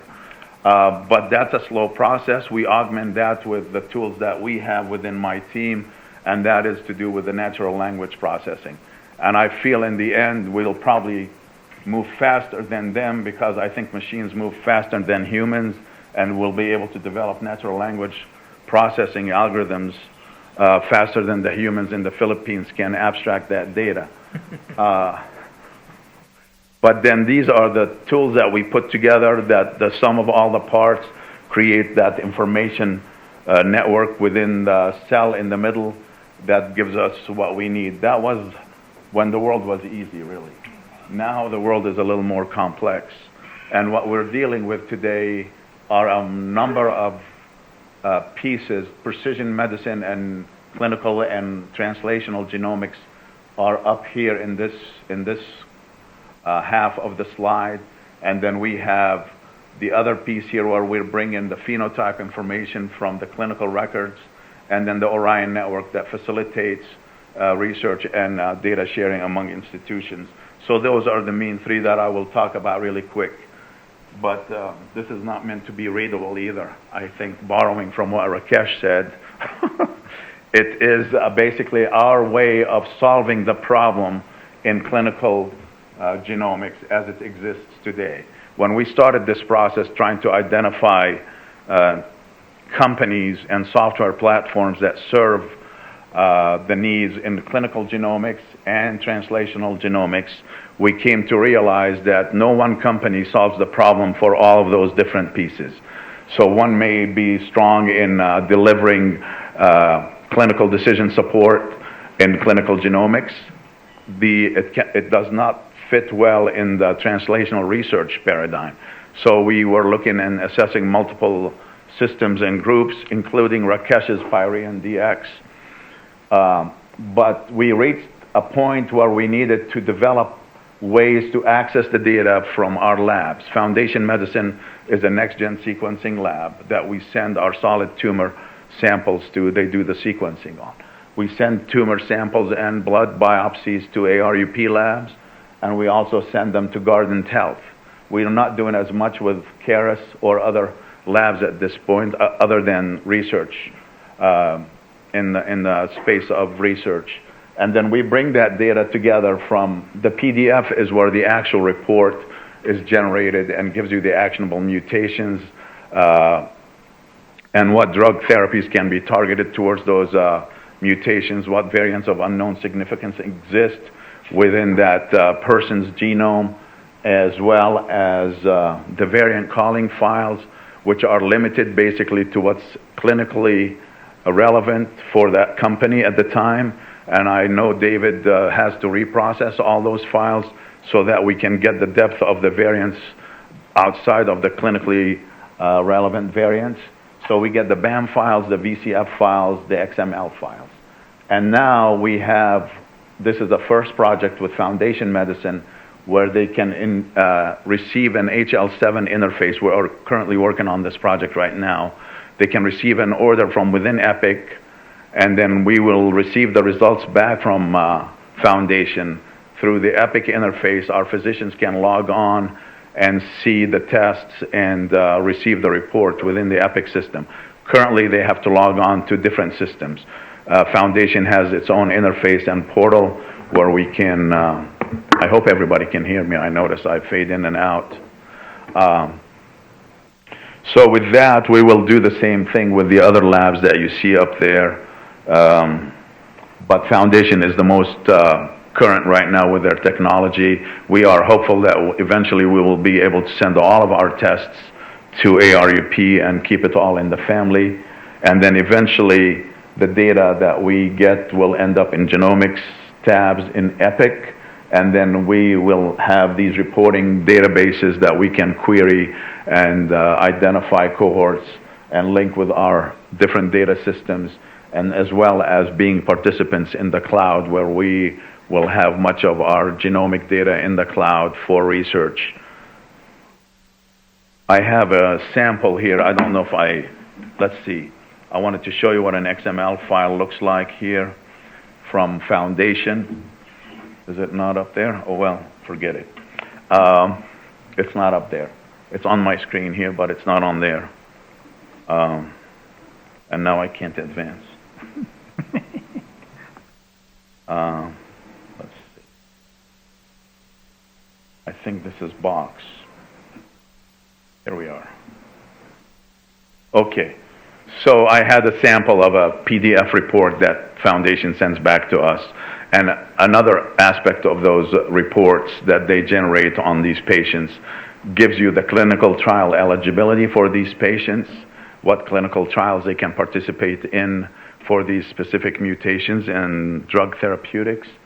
And moving on, just to highlight the project with Flatiron and how I see it working or dovetailing with the Orion network, as well as the natural language processing we have. These are basically unstructured documents, which is text reports, physician's notes, path reports that get abstracted by the Flatiron teams, and then they sent to us in discrete formats. We are doing our own natural language processing in prostate cancer, in hematologic malignancies, breast cancer, and there's one other cancer. I think we're moving on to colorectal too because of the Orion collaboration.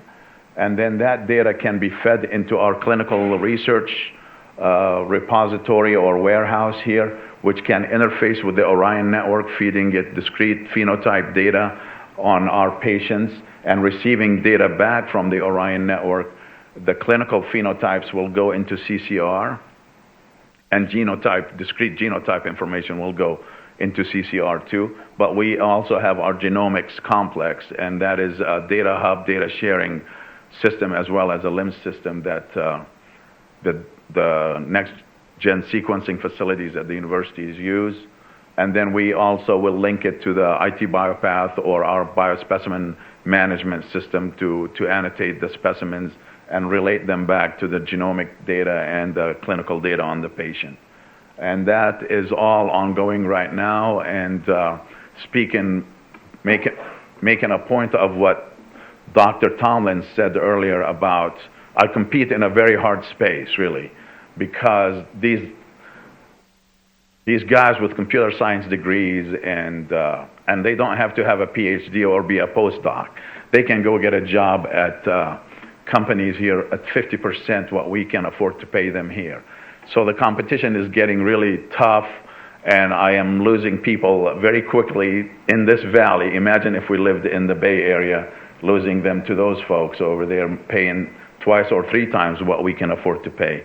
So it's a very tough space to be in, and but we're doing it with what we have and continuing to exceed people's expectation, I hope.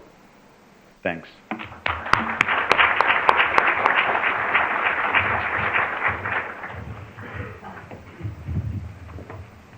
Presentation's right here. Just lined up for me.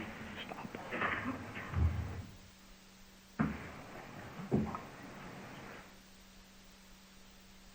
I didn't see that till the very end, which I'm glad I didn't go over. Yeah, great. Hey folks, my name is David Nix, and I co-direct the Bioinformatics Shared Resource here at the Huntsman Cancer Institute.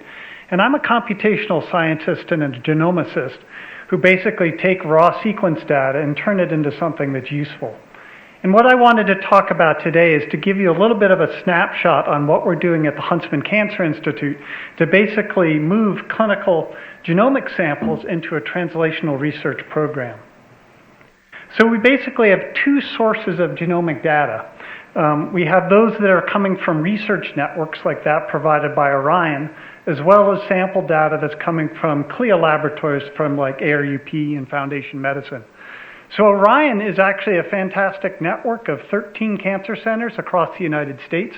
Huntsman Cancer joined on with this consortium, I think about a year and a half ago.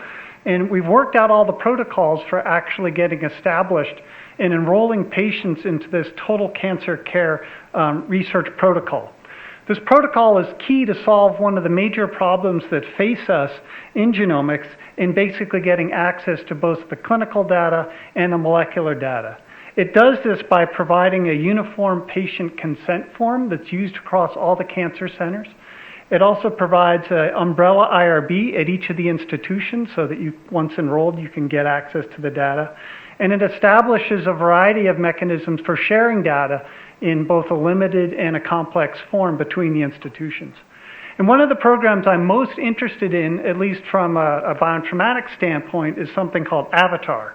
And this is a program that's just getting up and running now. And basically, when a patient is enrolled in the total cancer care protocol, both a tumor sample and a normal sample are submitted to Hudson Alpha, where they undergo very deep exome sequencing and whole transcriptome sequencing. And so what this gives us access to is a very rich data set that contains both somatic mutations as well as the changes in gene expression. And so it's a wonderful resource, and they're looking to collect more than 20,000 samples over the next few years. The other data source that we're working with basically comes from CLIA laboratories. And folks, we definitely have agreements with ARUP, and we've been getting sample data back from them. But what I want to talk about today is our efforts with Foundation Medicine, where we're a little more advanced in terms of getting infrastructure up and running. So Foundation basically offers two different tests. They're small panel tests, a small capture of 180 genes versus 425. These are targeted at clinical utility. And so you might ask, well, why would we want to work with these in a translational research program? Because they're very rich. They are only tumor only. They're looking to detect short variants, such as single nucleotide variants and indels. They also detect copy number changes and select gene rearrangements. They're very focused at clinical utility, but they've got fantastic read depth, and they're using technologies that are really helpful to us in terms of trying to understand what's going on at a whole exome level. So the Foundation tests are focused. They complement what's coming from Avatar, because Avatar is looking at more than 30,000 genes, and it's a great marriage of two different resources. What we get back from Foundation are these XML discrete field clinical reports, which are absolutely critical to us, as well as unfiltered raw data files that are coming back in a BAM format. And so it'd be nice to be able to stop there with these data and say we can immediately insert them into Samir's various databases, but unfortunately we have to do a lot of reprocessing. Why do we do this? Well, we need to be more comprehensive. Remember, Foundation and all CLIA test labs are basically providing a very redacted view of the test that they're actually sequencing. They're only presenting, 10 to 15 variants that might have clinical utility. Yet if you reprocess these data, we're collecting more than 600 variants on each of the samples that affect amino acid sequence and that might very well impact a splice junction. And so for a translational research program, it's critical to be able to get these. Also, when we reprocess these data, we get much more precise information.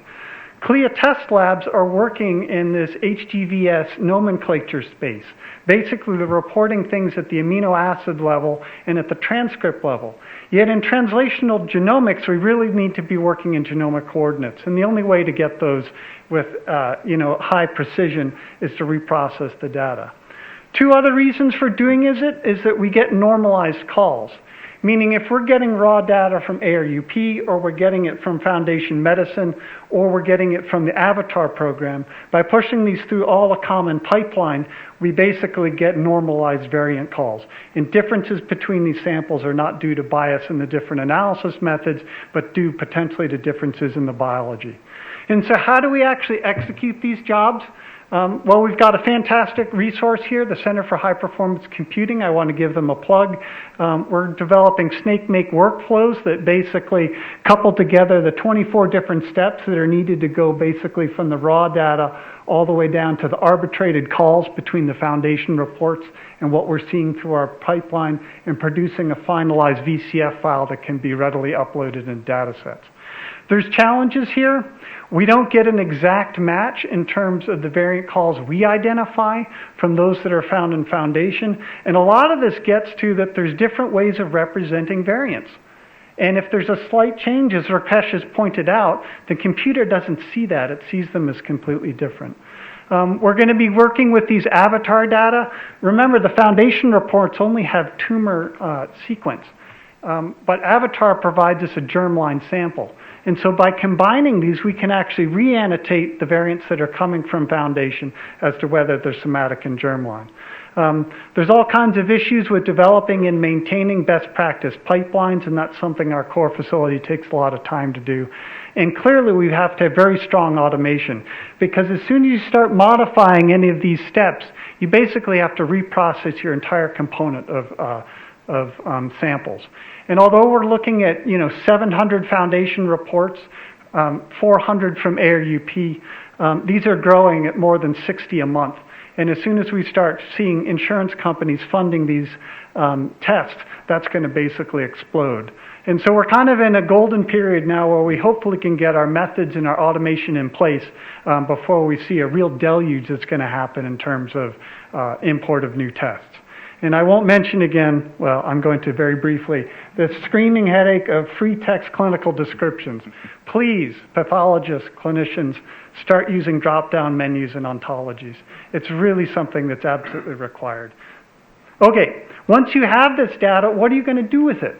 Well, we're undergoing a very complex process to identify commercial partners, Oracle, Illumina, IBM, SciAps. These are very expensive. They provide access for only a few people. But I want to point out, since I write a whole bunch of open source software, that there's a whole variety of tools, some of which that have been developed here, that we're using currently for processing these data sets. As Samir has mentioned, this genomics LIMS system is a great way to distribute and annotate raw files. All our data sets essentially sit in this. We've got several instances of the cBioportal tool that we're running.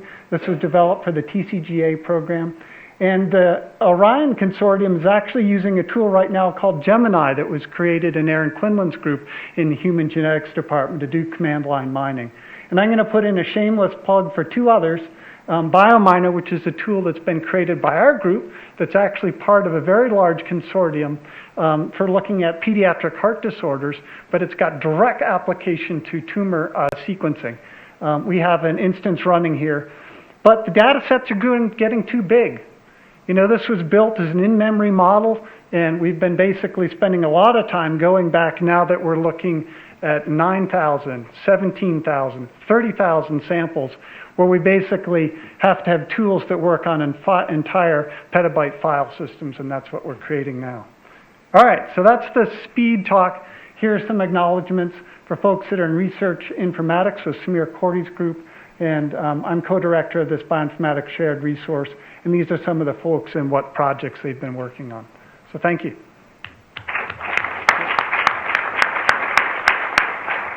Thank you. So I think we have a little over 10 minutes for discussion on this topic. I think the speakers gave a lot of great insight on what some of the challenges are and some potential ways, I guess, to start addressing them. But who has any comments? Or please go ahead. I just had a quick question for the panel about the depth of information that you are describing and collecting and organizing, and I wanted to know where the kind of the environmental or geographic or spatial information for environmental attributes that would be relevant for personalized medicine, how that is figuring into the architecture, and what plans there are or what you've already done. I guess everybody's looking at me because I don't know if they have an answer either. Well, the data that my team is mostly pulling together has to do with the data that we do get from Foundation that we parse out of the XML files, and mainly the clinically relevant variants and mutations. And then we're putting that in a database that can be linked with the phenotype data that we have collected on the patients from within the EMR system or through manual or automated abstraction. But as for environmental data sets, geocodes, GPS locations, we have not started collecting that, and I know some studies do, research studies do, but and we have them within our research subject registry, but we do not have anything on the scale that we're dealing with in individual patients for research, downstream research. But it's something that maybe your team and my team can work closely together on identifying and bringing together. And I know UPDB does collect that information within the Utah population database that we do link to on our biospecimens that are collected under the blanket protocol at the Huntsman Cancer Institute. But other than that, Ken, I don't have another answer for you. Yeah, I can comment as well. I think this is definitely a growing trend, and right at last year or so when I was at WashU, this was certainly something that public health started to act upon, and using smart technologies, smartphone type technologies to have patient reporting in the precision oncology program. That diagram I showed in the bottom left, the patient was also delivering that type of data back to the central warehouse. Other comments? I just wanted. Can you hear me? I wonder if you guys can comment on the issue of race as it pertains to the collection of all this genetic information, and whether, it's been, the reporting of this stuff has been very race agnostic, but there are clearly differences in people's genetic background depending on what cultural group or ethnic origin they're from, and how that builds into this complexity of the very large data problem that you guys briefly touched upon. If the majority of these data sets are generated on Caucasian data sets, how applicable is that data to, let's say, a Hispanic or an Asian patient population that we might be treating? Yeah, so I'm aware of a few international initiatives that are trying to go after minor allele frequencies across a global set of populations. So there's the Icelandic population sequencing that folks are well aware of through that's been commercialized. The Innova Translational Medicine Institute has sequenced 10,000 genomes across over 100 countries and at least 100 individuals. I'm aware of at least 4 or 5 national initiatives within Asian countries that are sequencing their own genomes. And so I think this is coming, but there's certainly an enormous Caucasian bias in the data sets that are available in EXAC and ESP today. Yeah, I mean, that information is definitely collected, and the allele frequency of a particular ethnicity or race is used when we're making variant calls. And so it is definitely something that's looked at and has a profound impact on what's the penetration of a particular variant. But yeah, there's a major Caucasian bias. But also in our case too, with participating in the Orion network, gives us access to other ethnicities and cultural groups that may not be dominant in the state here in Utah. That gives us access to African American populations and others within those research studies that then takes into account inclusion of the different minority groups, as well as the special populations in Native Americans. And we do have at the Huntsman Cancer Institute special populations group that deals with Native Americans on education and disseminating the information on how the work that we're doing can facilitate and improve health outcomes for everyone, because they do have their own cultural and religious beliefs that prevent them from sharing their specimens and such. But we do work well with them, and we have a group that's very robust in reaching out to them and working closely with them and participation from them. Well, one last point I want to make is this is true not only of the germline, but also the somatic variant. So you actually have to interpret the somatic variant in the context of the person's country of origin and ethnicity, and that becomes difficult with environmental influences if they've emigrated here, as I have. So thank you for the great presentations. I had one clarification question, then one question about other sources of data. For the clarification question, I wasn't sure about these databases, how much of them are longitudinal, so I assume it's possible to trace individual patients over time or over the life cycle, and so just to clarify that. And the second question is, it looked like a lot of the sources of data I gathered from your talk were from the medical records, but some of the medical records or information that physicians collect are patient collected. So for example, taking blood pressure readings, or even devices like the QB or other types of exercise devices are a way to collect. So is there a way to somehow in the future collect that information and integrate that? Or is it already being done, or is that even not worth considering? I'll speak about the first part of your question, and that is the majority of the data that we do have access to from the clinical research perspective does come from the medical record and the electronic data warehouse. But it's also then augmented by different data that may not exist in the data warehouse, and the curation teams within these different disease-oriented groups and multidisciplinary teams add on to that data set. Then we have specific research studies that folks are recruited on, not necessarily all patients within the University of Utah's system, and they're recruited from different parts of the country or within the state, and those are research study based.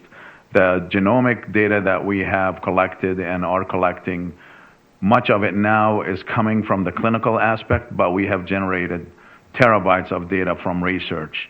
And genomics, the system that Dave and I spoke about, has been around since 2006. We participate in the Cardiovascular Disease Consortium with Dr. Yost, who was in the audience, and they use that as a data hub.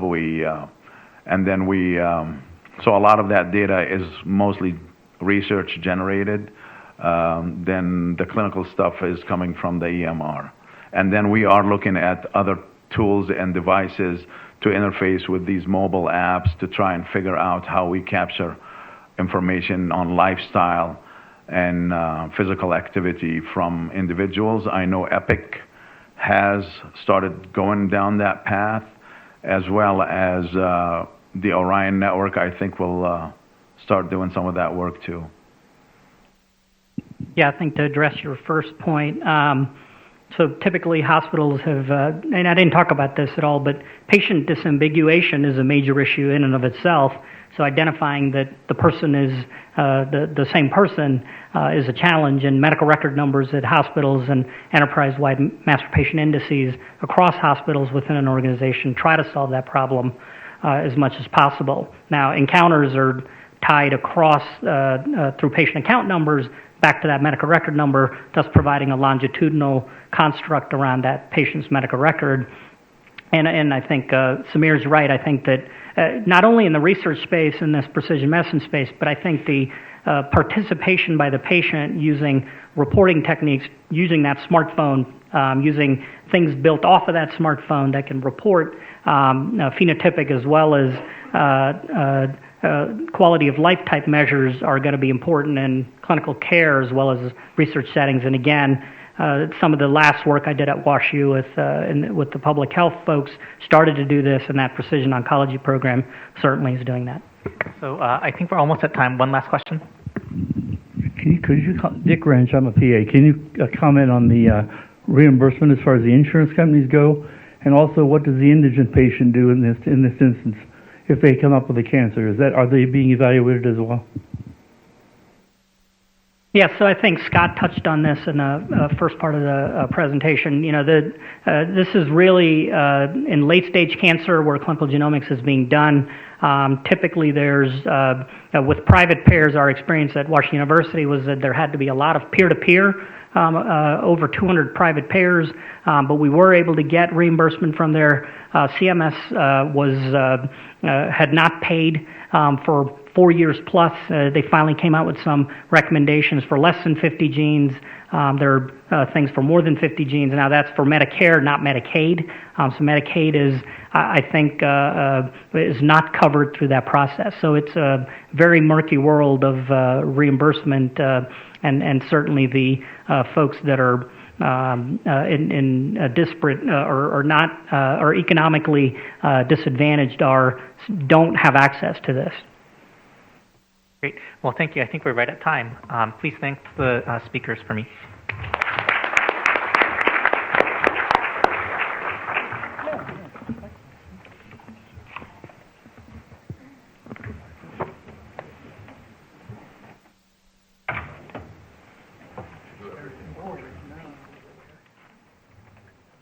George, maybe we can make the transition of the slides.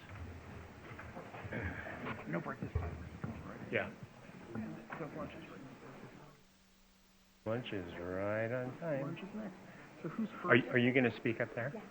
Who's first? Yeah. No. So, yeah, everybody, please, if you could please stick around.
and the first speaker of the panel, Dr. Cornelia Ulrich, who received her Ph.D. in epidemiology at the University of Washington and joined the University of Utah faculty in 2014 from the Fred Hutchinson Cancer Research Center. She is currently Senior Director of Population Sciences at the Huntsman Cancer Institute and a Karen and John Huntsman Presidential Professor in Cancer Research. She is Professor and Division Chief of Cancer Population Sciences in the Department of Population Health Sciences at the University of Utah. Neely, you're on. Thank you very much for the kind introduction, Will, and thanks for all for sticking around. We're moving right forward so that we can have food a little bit longer. So, precision prevention. First of all, what is precision prevention and why is it relevant? We've heard a lot about precision medicine, and thinking about prevention, it's basically the equivalent tailoring of preventive strategies more precisely, for example, by genetic markers, molecular markers, or overall risk prediction. And what does this help us? Well, first of all, it helps us, just like in precision medicine, to use our resources appropriately and have cost savings. And also, we can ensure that we benefit the best suited groups or healthy individuals or patients, and that we can avoid harm. Now, in the next 50 minutes, I'll quickly mention one topic, which is pharmacogenetics of genotype-guided aspirin use for precision colorectal cancer prevention. And then we're going into risk prediction as a different area with Ricky Peters here from the Fred Hutchinson Cancer Research Center in Seattle. And afterwards, Mark Lindberg from Boston University will talk about early detection and genomic approaches for precision lung cancer prevention. So we're trying to cover here a broad scope of areas. So starting with aspirin, why do we care about aspirin? Well, it has a long history, and it was more a random discovery among patients with familial adenomatous polyposis, or FAP, that it was clinically observed that those who took aspirin had a reduced number of polyps. And then subsequently, a number of epidemiologic studies were undertaken who tested the effects of aspirin in the general population. And they very consistently observed inverse associations with colorectal neoplasia, but also indications for inverse associations for a number of other tumor types. Now, a lot of research started to focus on what's going on here. We know that aspirin inhibits the COX-1 enzyme, or PTGS1, but we then thought, well, maybe COX-2 is more critical as this pathway of inflammation because it's more inducible and more closely linked to inflammation. And so that led to the design of COX inhibitors. And you may remember rofecoxib and celecoxib and others that then were in parts taken off the market after randomized controlled trials showed that they were efficacious, but that they carried side effects. So on the positive side, we know that aspirin showed in randomized clinical trials that it can reduce the recurrence of colorectal adenoma, and also that the COXIBs, which are basically functioning on similar pathways, are similarly chemopreventive. So this all strengthens the evidence base. So for many years then people said, well, what about cancer? Can we just prevent adenoma, or can we also prevent cancer? And the first studies were not promising until something happened in 2007. And this is a meta-analysis of many clinical trials that were undertaken in the United Kingdom to prevent cardiovascular disease. And so here you see, I basically cannot show you this that well. Well, here you can see the survival curves for an intention to treat analysis. But what you probably cannot read here is the starting point is 10 years. So here's what happened. Basically, the curves are identical. There's no effect until about 10 years after randomization to aspirin, and then the curves separate. And this has been then shown in innumerable studies of more than 20,000 people with meta-analyses that yes, aspirin does indeed prevent colorectal cancer, but it takes a while before you can see it. And if you add up all the different types here that we have, like when is the risk reduction strongest? First of all, the time scale is important. We need to wait for 10 years. Then compliant patients have a greater risk reduction, long-term users. And for all of the above, you end up preventing close to 3/4 of colorectal cancer. So this is so consistent and clear that, of course, the question is, why don't we go ahead and use aspirin for cancer prevention? We know it's potent, but here comes the big caveat. We know that there are GI symptoms, including in some cases serious bleeding, which is a concern for the broad-scale implementation. And we also know, therefore, that the risk-benefit balance on aspirin for chemoprevention will differ by population. Now, one thing I forgot to mention is that also these effects are observed at low doses. This is like baby aspirins of 81 milligrams. There's no dose effect that it's more efficacious with a higher dose. But nevertheless, you have this risk-benefit balance. So let's assume in this room there are healthy young individuals who clearly wouldn't want to have any risk of serious bleeding by trying to prevent colorectal cancer. But there are others who have a family history, predisposing inflammatory or other high-risk conditions, who are older, have prior polyps, a higher BMI, etc. And so in addition to this risk assessment, we can also do personalized prevention by pharmacogenetics and try to understand what happens if we have people who have few risk factors and high genetic risk for bleeding or side effects versus people who have high polyp cancer or cardiovascular disease risk with genotypes that would favor efficacy. And then if we have this kind of balance, aspirin use could be more clearly recommended to people in the left side of this balance. Now, the benefits clearly are, if we would do precision prevention through pharmacogenetics, that we can minimize risks, reduce concerns among patients and treating clinicians, reduce liability, and have also a greater likelihood of response. So our group has been working on this for, well, many, many years, close to 20 years, starting out with doing work on target pathways, for example, those that are related to the efficacy and toxicity of aspirin or anti-inflammatory drugs, those that have to do with metabolism and excretion. I participated in work on genome-wide association studies. We collaborated with researchers on pharmacokinetic studies in parallel, and we also recently discovered some new mechanisms for aspirin. And all of these approaches together are needed and complementary. And just to give you a quick overview of the pathway that we're talking about, this is prostaglandin synthesis, where we clearly know, based on animal experiments and human studies, where the key players are, and we can look at polymorphisms throughout. Now, I'm just going to show you, out of the multitude of studies that we've undertaken, a little bit of data that came out of a meta-analysis and pooled analysis of 4 study populations with more than 10,000 individuals. And the question was here, who benefits from NSAIDs or aspirin and other NSAIDs, and who doesn't? And we basically combined studies that had colorectal cancer or adenoma as endpoints. And this graph basically illustrates, on the height of the bar indicates the relative risk of getting colorectal cancer in this case. And we stratify here with red and yellow by people who had regular use of NSAIDs, mostly aspirin. And here we stratify by a specific genotype which emerged as a very strong signal. And what you can easily see from this illustration is that people who have the GG genotype here really reduce their risk of colorectal cancer by about 1/3, whereas these people don't seem to have any benefit. And so this is a key message, because why would somebody with this genotype try to go out there and take aspirin for 5 or 10 years to reduce their risk of cancer and have potential risk of some, although rare, side effects?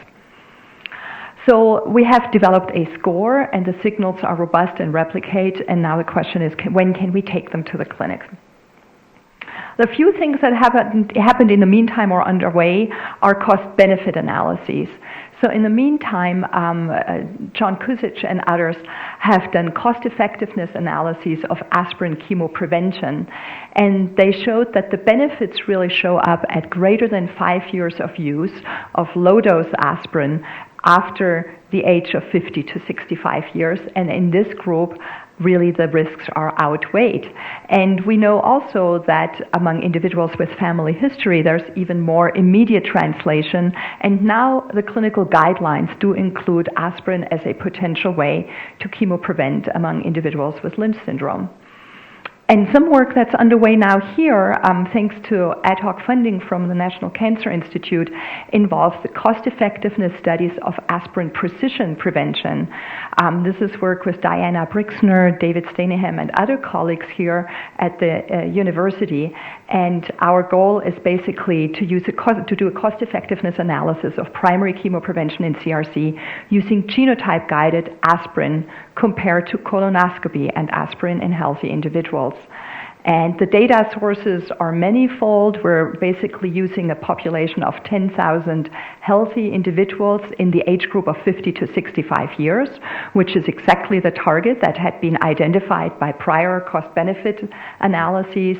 And we're doing microsimulations.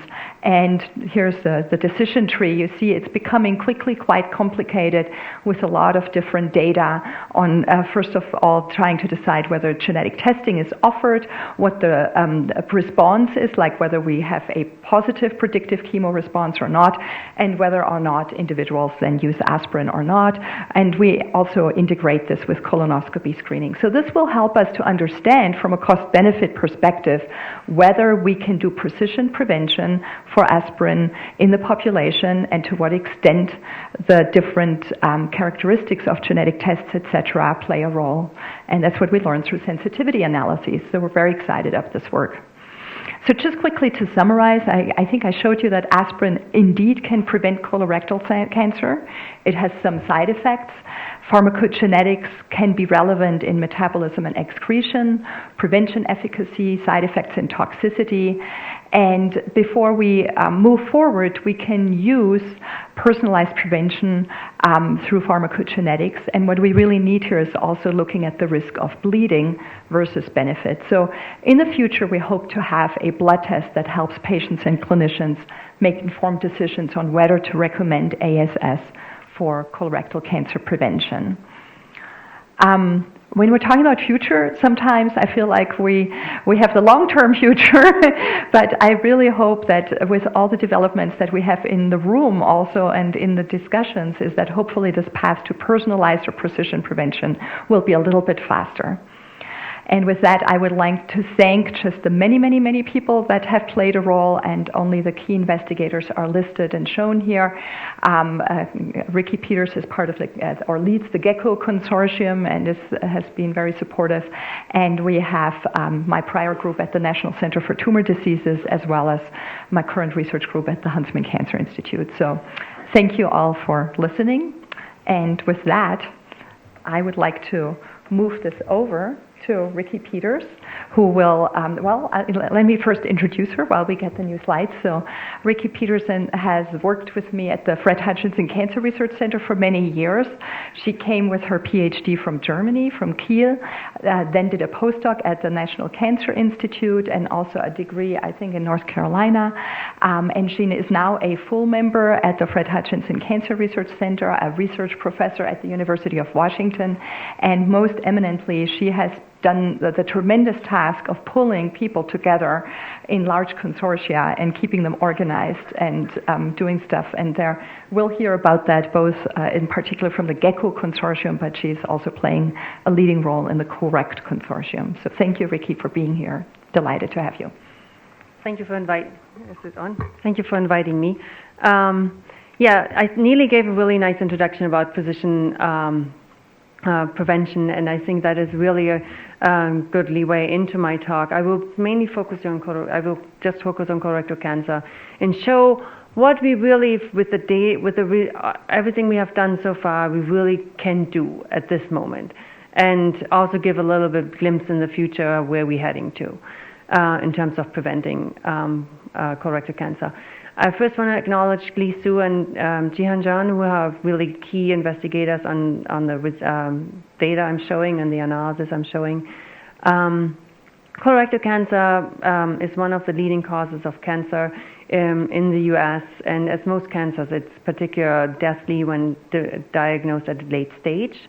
The good thing about colorectal cancer, it can be diagnosed early because there are really effective screening tools available, colonoscopy, sigmoidoscopy, but also less invasive like FOBT test or FIT test. However, about 1/3 of the eligible U.S. population currently has not received colorectal cancer screening.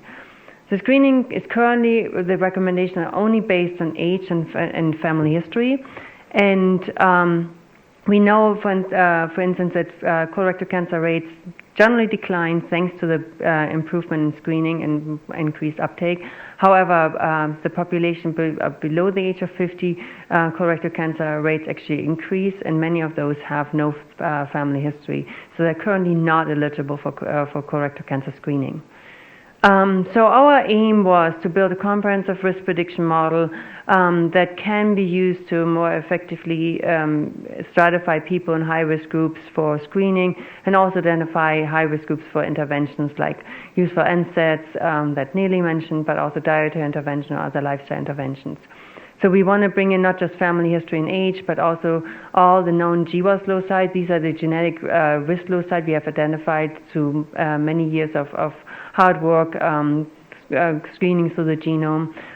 But also then we have come to a level that we have enough genome-wide data that we can not just bring in those known GWAS loci, but also more genome-wide data to improve risk prediction.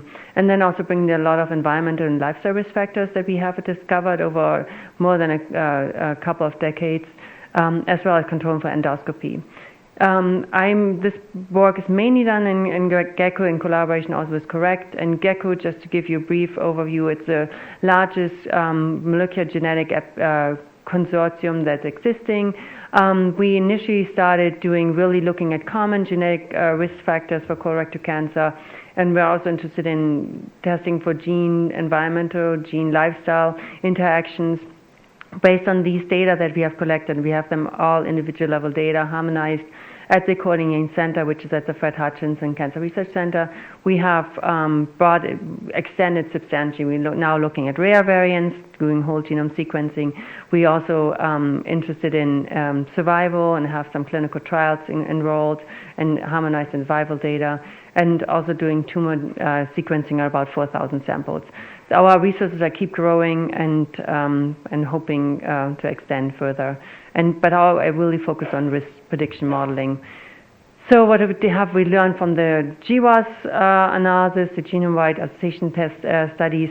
Currently about 51 independent loci identified, and there are multiple different pathways, many of which we know, Wnt signal and TGF-beta, but also we know there's a lot of variation in colorectal cancer rates across the globe. There are very low rates in African populations. In westernized populations, the rates are substantially higher. And we're thinking genetic risk factors are contributing to these differences, but we're also knowing that if individuals moving from a low-risk country to a high-risk country, their rates increase substantially in the first 1-2 generations. So we're thinking there's a lot of environmental risk factors that are contributing to these increases in risk for these low-risk populations if they move to high-risk populations. There's many we have identified, many dietary risk factors, alcohol, smoking, NSAIDs, hormone replacement therapy, to name a few. And if we bring on the data from between colon CFR, GECKO, and Correct together, here some of the effect estimates we're seeing many risk factors, but also protective factors for colorectal cancer that we can now use because we have these individual data to do risk prediction modeling in our data. So what we're doing for building our risk prediction model, we're using the variables, as I mentioned, age, family history, sex. We're controlling for endoscopy because we're really interested in to inform the starting age of screening.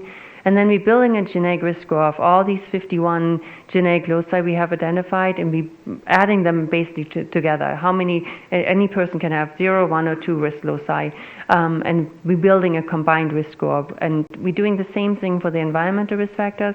We have about 12 environmental risk factors, and we're adding them together. How many of these risk factors existing? And the protective factors, we just turn around. You know, if somebody doesn't take a hormone replacement therapy, they're in a higher risk than a woman who takes hormone replacement therapy, for instance. And then on the right side, we're mentioning the listing the studies that are included in this risk prediction modeling. Currently, we're including about 8,000 cases and 9,000 controls. If you have seen before, we have currently data about 75,000 samples, which become much more important later when we do the genome-wide risk modeling. And I'm mentioning Margaret Du here in the right corner because she has been really working hard on the development of an environmental risk score, and I want to give her credit for this. She's now at Memorial Sloan Kettering. She was a postdoc with us.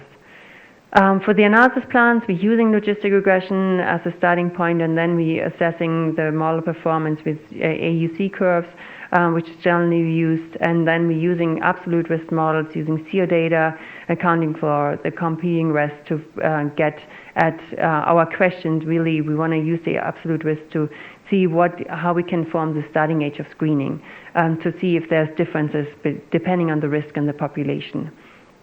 And here are the results from the logistic regression. As we expected, the genetic environmental risk score are increasing the risk, and this is per 25% increase for each of the risk scores. Family history has an impact, as well as endoscopy protecting. And this is really screening endoscopy, sigmoidoscopy, colonoscopy combined.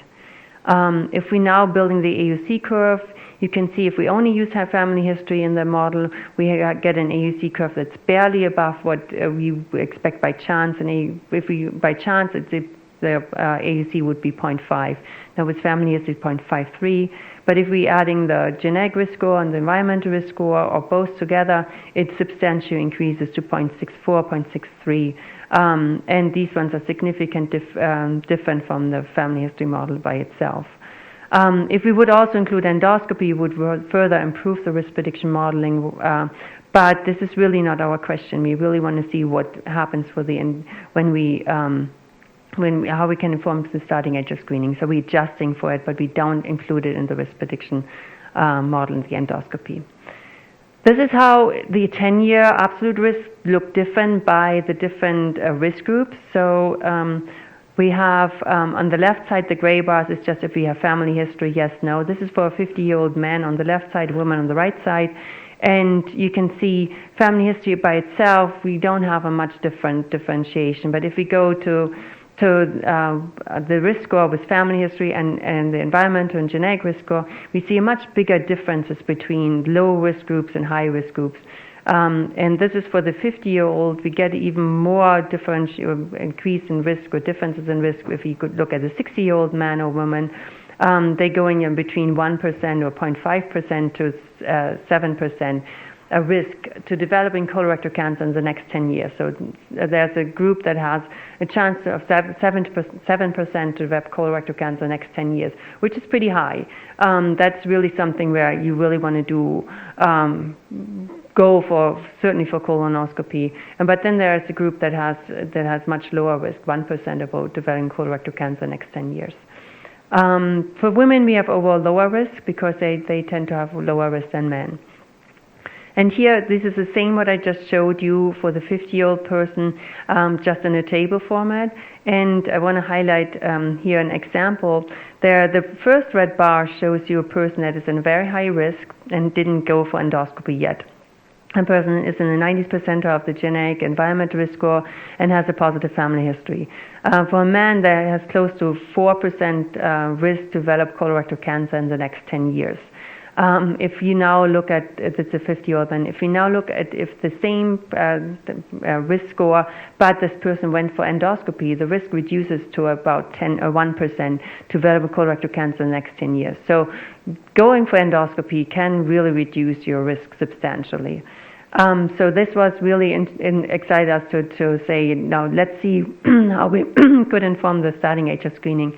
So we're taking now the average risk of a person who did not go for endoscopy at the age of 50, which is currently the starting age of screening when it's recommended, to see when each person, based on their risk score, reaching this risk score. It's about close to 1%, 0.89%, to develop colorectal cancer in the next 10 years. And this graph is really key for our message. It shows how we can the risk differs and how we can inform the starting age of screening. On the left side, we have the family history positive. On the right side, those without a family history, which is about 85% of the population has no family history. And then on the x-axis, we have the risk score. The green bars show you the 10th percentile, 90th percentile risk score, so a person in a high or low risk score. And then on the y-axis, we have the starting age of screening. And if you look for, the blue lines are men, the red lines are women. If you look for a man who is in the 10th percentile with a positive family history, that starting age, that he reaches a risk threshold of 1% developing colorectal cancer in the next 10 years at about 52. But if he is in the 10th in the 90th percentile, he reaches that risk at the age of 40. Currently, everybody with family history is recommended to go for screening at the age of 40. If you now look at the people without a family history, there's a substantial, and for those ones, screening is currently recommended at the age of 50. And you can see, particularly for men, there's a large fraction of men who are reaching this risk threshold, this average risk threshold, much earlier than the age of 50, who could be identified for earlier screening because they have an increased risk. So this is an important message where we can really see what a difference we can already make. We're hoping we really make this slope even steeper, and so we will want to do not just bringing in our known GWAS loci, but doing genome-wide risk prediction modeling. And this is work led by Lee Su together with Chad He and Jessica Menier. And we're very excited about this because there's some good examples in the literature for Crohn's and also of colitis. Here they're showing, the left side it shows, if you would only, the first two bars show, if you only would use known GWAS loci, the AUC curve would only increase about 6.65. But if you really take a full scan of the whole genome-wide data and do risk prediction with machine learning approaches, you really need to have then really high machine learning approaches, and then you can increase the AUC of 0.885. The same, and then the right side shows you what sample size is important. Sample size, if they only used they had about 50,000 samples, so you only would have used 5,000 of the samples, the AUC would have not increased. But if they really used a full sample set, they really got the full increase, and again, there seems to be an increase, and it seems to be, the larger the sample size, the better it is. We currently have about 65,000 samples in hand. We'll get over 100,000 with combining GECKO and CORRECT data, and we really want to use those ones to do machine learning approaches.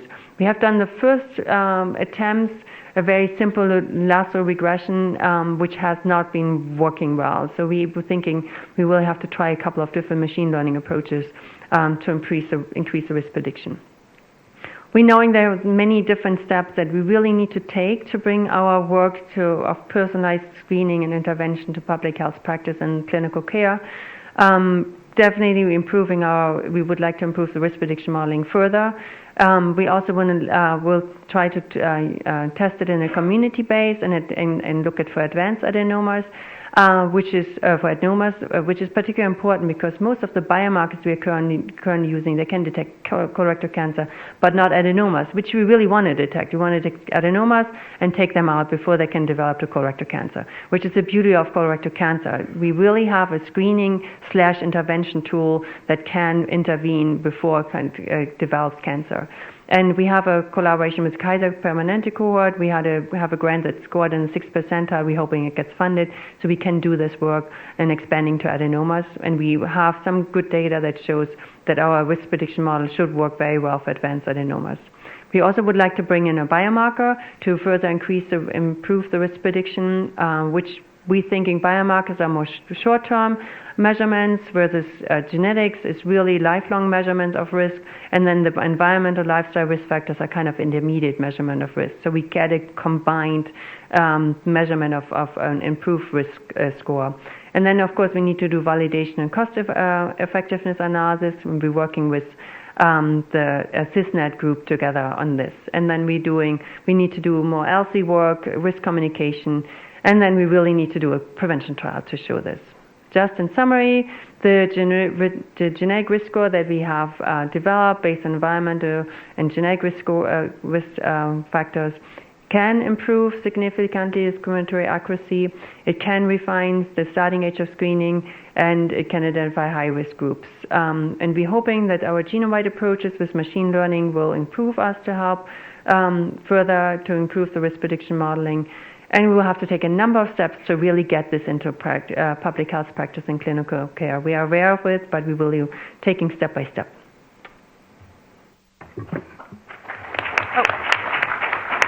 And I need to thank, of course, a lot of people who are part of the GECKO consortium and then also CREC consortium.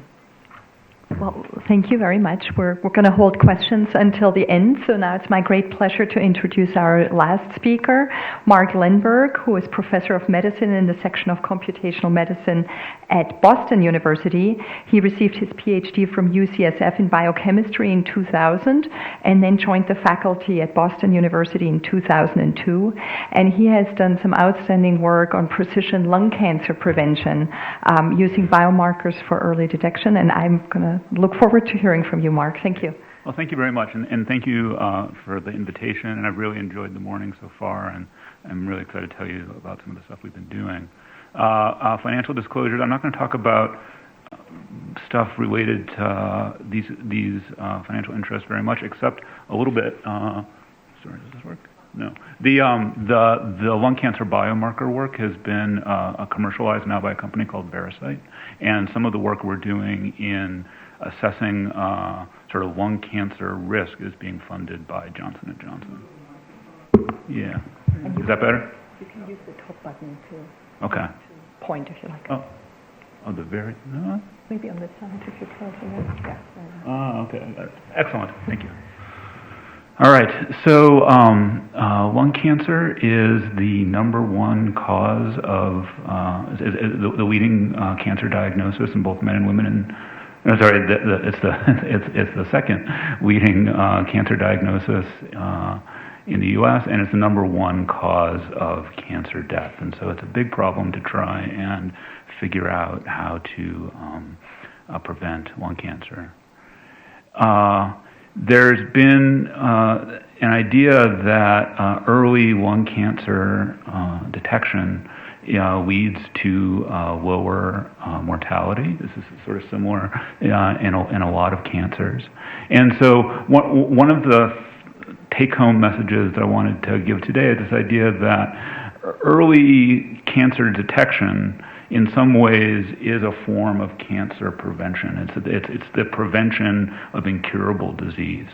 A lot of times when we talk about cancer prevention, we talk about actually trying to prevent the cancer from forming at all. One of our ideas is that if we can detect cancers early, that's important.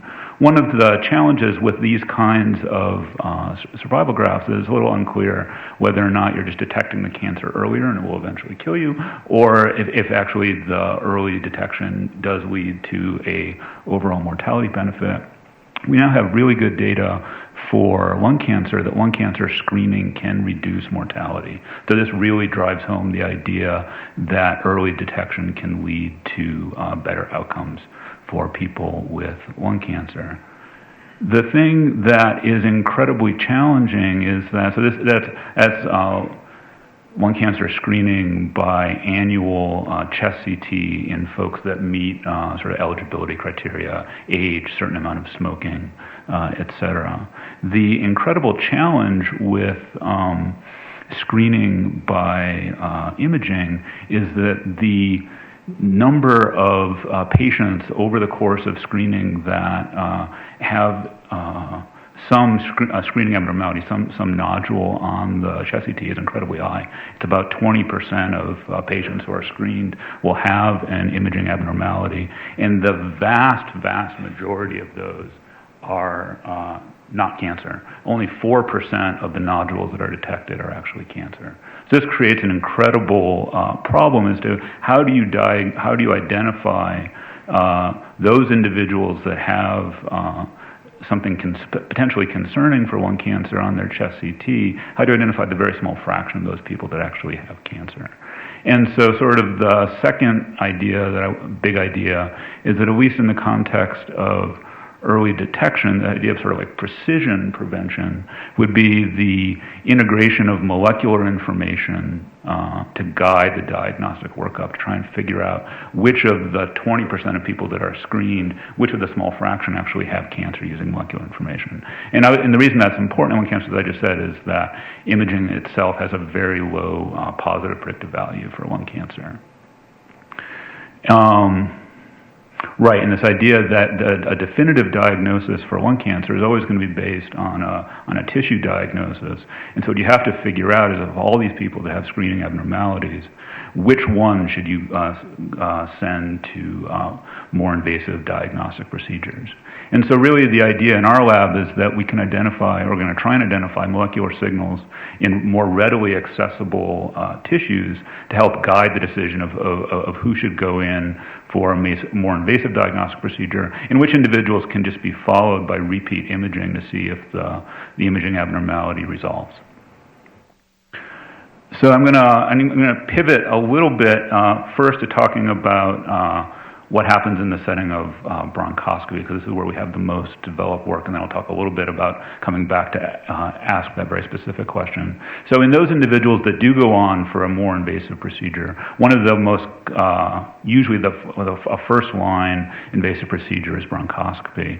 The reason for that is that it's relatively non-invasive, and the cytology, the idea is to try and collect samples from the tumor, and if you can do that, the cytology is very, very specific for lung cancer. The challenge with bronchoscopy is that you have to actually get samples from the tumor, and you have to be able to get relatively close to the tumor by bronchoscopy, and as a result, it's not very sensitive, and it's not very good for lesions that are in the periphery of the lung. And so in the case of bronchoscopy, you have that same clinical dilemma that I was talking about on the previous slide. If a patient comes back with a negative bronchoscopy, the bronchoscopy is not diagnostic for lung cancer, you were concerned about whether or not that patient had lung cancer to start off with. What do you do now? Do you send them to a more invasive procedure, a much more invasive procedure, some sort of surgical procedure, or a transthoracic needle biopsy, or again, do you do the repeat imaging? And so this is where our early work has been. And our idea is, we call it the airway field of injury. And the idea is that smoking affects the entire respiratory tract. And it could be that variability in the response to smoking is associated with disease processes like lung cancer. And so really sort of the third take-home idea for my presentation this morning is that one of the great things about genomic technologies, and here I'm talking about genomic technologies, we primarily use gene expression, and it gives us a snapshot in time of how all the cells in a particular sample are being expressed. What's great about approaches like that is you can come in with a relatively, not a whole lot of preconceived notion about the molecular processes that might be deranged, and discover them, because you can profile everything. But it does become a computational challenge then to identify what those processes are. And what we like about this is we can do all of our discovery work in clinical samples, so more of a bedside to bench approach as opposed to a bench to bedside approach. So that's what we did. This is a work that we've done, started over a decade ago, where we had a cohort of patients who were undergoing bronchoscopy for suspect lung cancer. And what we did is, as part of the bronchoscopy, we collected normal appearing cells from the main stem bronchus right after your trachea branches into the two main airways that go into your two lungs, and we followed those patients until either a diagnosis of lung cancer was made, or that the clinician was convinced that the patient probably did not have lung cancer. And we identified a panel of 80 genes that differentiated, again, normal appearing cells. Those cells had different pattern of gene expression, whether or not they came from somebody that had cancer versus somebody that didn't. And this is a hard visualization to look at if you're not familiar with them. And I realize I have a very broad audience here. This was called a heat map, where each sample is I think there's 100, in this I think there's 60 or so samples organized in columns. Each row is the expression of a different gene. Green means relatively low expression, red means relatively high expression. And with that sort of introduction, maybe you can start to see the patients with cancer on the right-hand side tend to have a different pattern of expression of these genes than the patients on the left side, which are the patients that don't have cancer. And so we're very fortunate that we've been able to take this concept and validate it in a relatively large clinical trial of about 1,300 people that was done by Allegro Diagnostics and Veracyte. And what we were able to show is that, in fact, the signal is fairly robust and has clinical utility for identifying people with and without lung cancer. And in particular, the graph on the right shows how the test performs essentially clinically. So on the x-axis is the physician's assessment of the probability that a patient has lung cancer prior to the procedure, and what's on the y-axis is after the test. If the test comes back negative, what is the post-test probability that a patient has cancer? And so what you can see is that over a relatively wide range of pre-test probabilities, we're able to use a negative test to say, hey, look, your likelihood of cancer is low enough that those might be patients that you are confident to follow with repeat imaging, as opposed to risking all the complications of a more invasive procedure. And the reason that's important is that in the absence of this sort of information, just using clinical guidelines, a large number of patients go on to more invasive procedures that don't have cancer. That's sort of what I'm showing there on the left, and our test would eliminate those invasive procedures in about half of those people. Okay, so that's in the setting of bronchoscopy. What I talked about originally was this idea of wanting to move to really anyone who has an abnormality identified on chest CT. And the challenge with bronchoscopy is that it's still a relatively expensive test, and it's a test that does have low but appreciable rates of complications. And so one of the things that we have been wanting to do is trying to figure out, are there less invasive biospecimens that we could use to do a similar kind of approach? And so our idea is that we could maybe use cells from the nasal epithelium. And the idea, again, is that if this idea that the entire respiratory tract is affected by the lung cancer disease process, maybe we could identify it there. And what I'm showing in this heat map here is to just give you some plausibility that this might in fact work. This is looking at the effects of smoking on gene expression. On the left-hand side is samples from the bronchial epithelium. On the right-hand side are samples from the nasal epithelium, and you can see that many of the same genes whose expression is altered by smoking are changed similarly in both the bronchus and the nose. And so we use this idea to develop a biomarker for lung cancer based on nasal gene expression. This is still unpublished at this point. And the way we decided to evaluate this marker was to look to see whether or not it would add to the kinds of clinical factors that a clinician would use to make the decision in the absence of the test about whether or not to go on to a more invasive procedure or not. That the clinical factors alone are shown in blue on the graph on the right, and sort of the added value of the added performance of adding in the genomic gene expression classifiers, what's shown in green. And what you can see is that adding in the gene expression leads to pretty significant improvements in area under the curve, sensitivity, and negative predictive value. And so we think that maybe this could work similarly. One of the things we would also love to be able to do is try and figure out who should undergo lung cancer screening in the first place. Again, at the moment, there are a bunch of clinical guidelines, a certain amount of age, a certain amount of smoking history, if they're former smokers, quit at a certain amount of time. We know that over half of the lung cancers occur in people that don't meet these screening criteria. And we also know that the number of people that do meet these screening criteria is incredibly large and potentially bankrupt the healthcare system if we had to do annual CTs on them.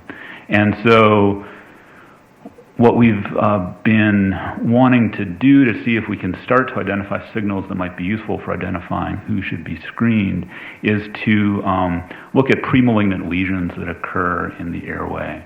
So these are areas of sort of overgrowth that, interestingly, most of them spontaneously regress. There's a regression and progression of these lesions over time, but epidemiologically they're a risk factor for the development of cancer.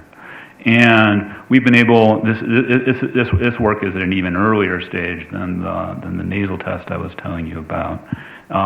It's a collaboration with Mary Reed at Roswell Park. We have 300 samples longitudinally from about 30 different patients, different, also spatially distinct, different lesions from different individuals. We've done expression profiling by RNA sequencing and have been able to identify some molecular classes of lesion.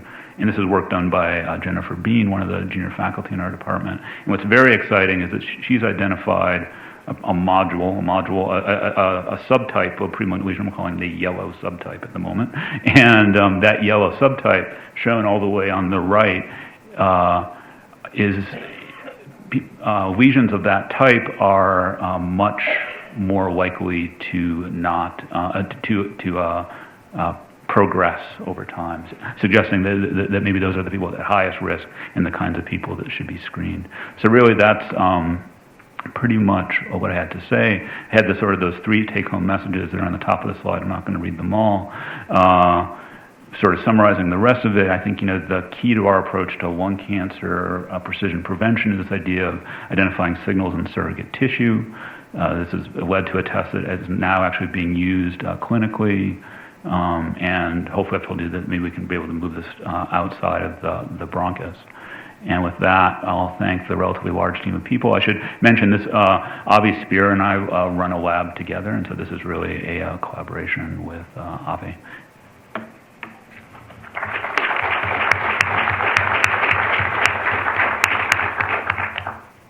Well, we just saw that there's a broad scope of precision prevention studies that are underway, and I guess we have a first question right there.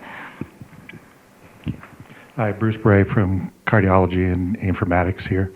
As cardiologists, we're also interested in aspirin for both primary and secondary prevention, and it seems like an interesting opportunity to look at a precision prevention model across a couple diseases. Any experience or thoughts about that and how to do it? Yeah, absolutely. I mean, I don't want to come across as like the key aspirin advocate for everything, right?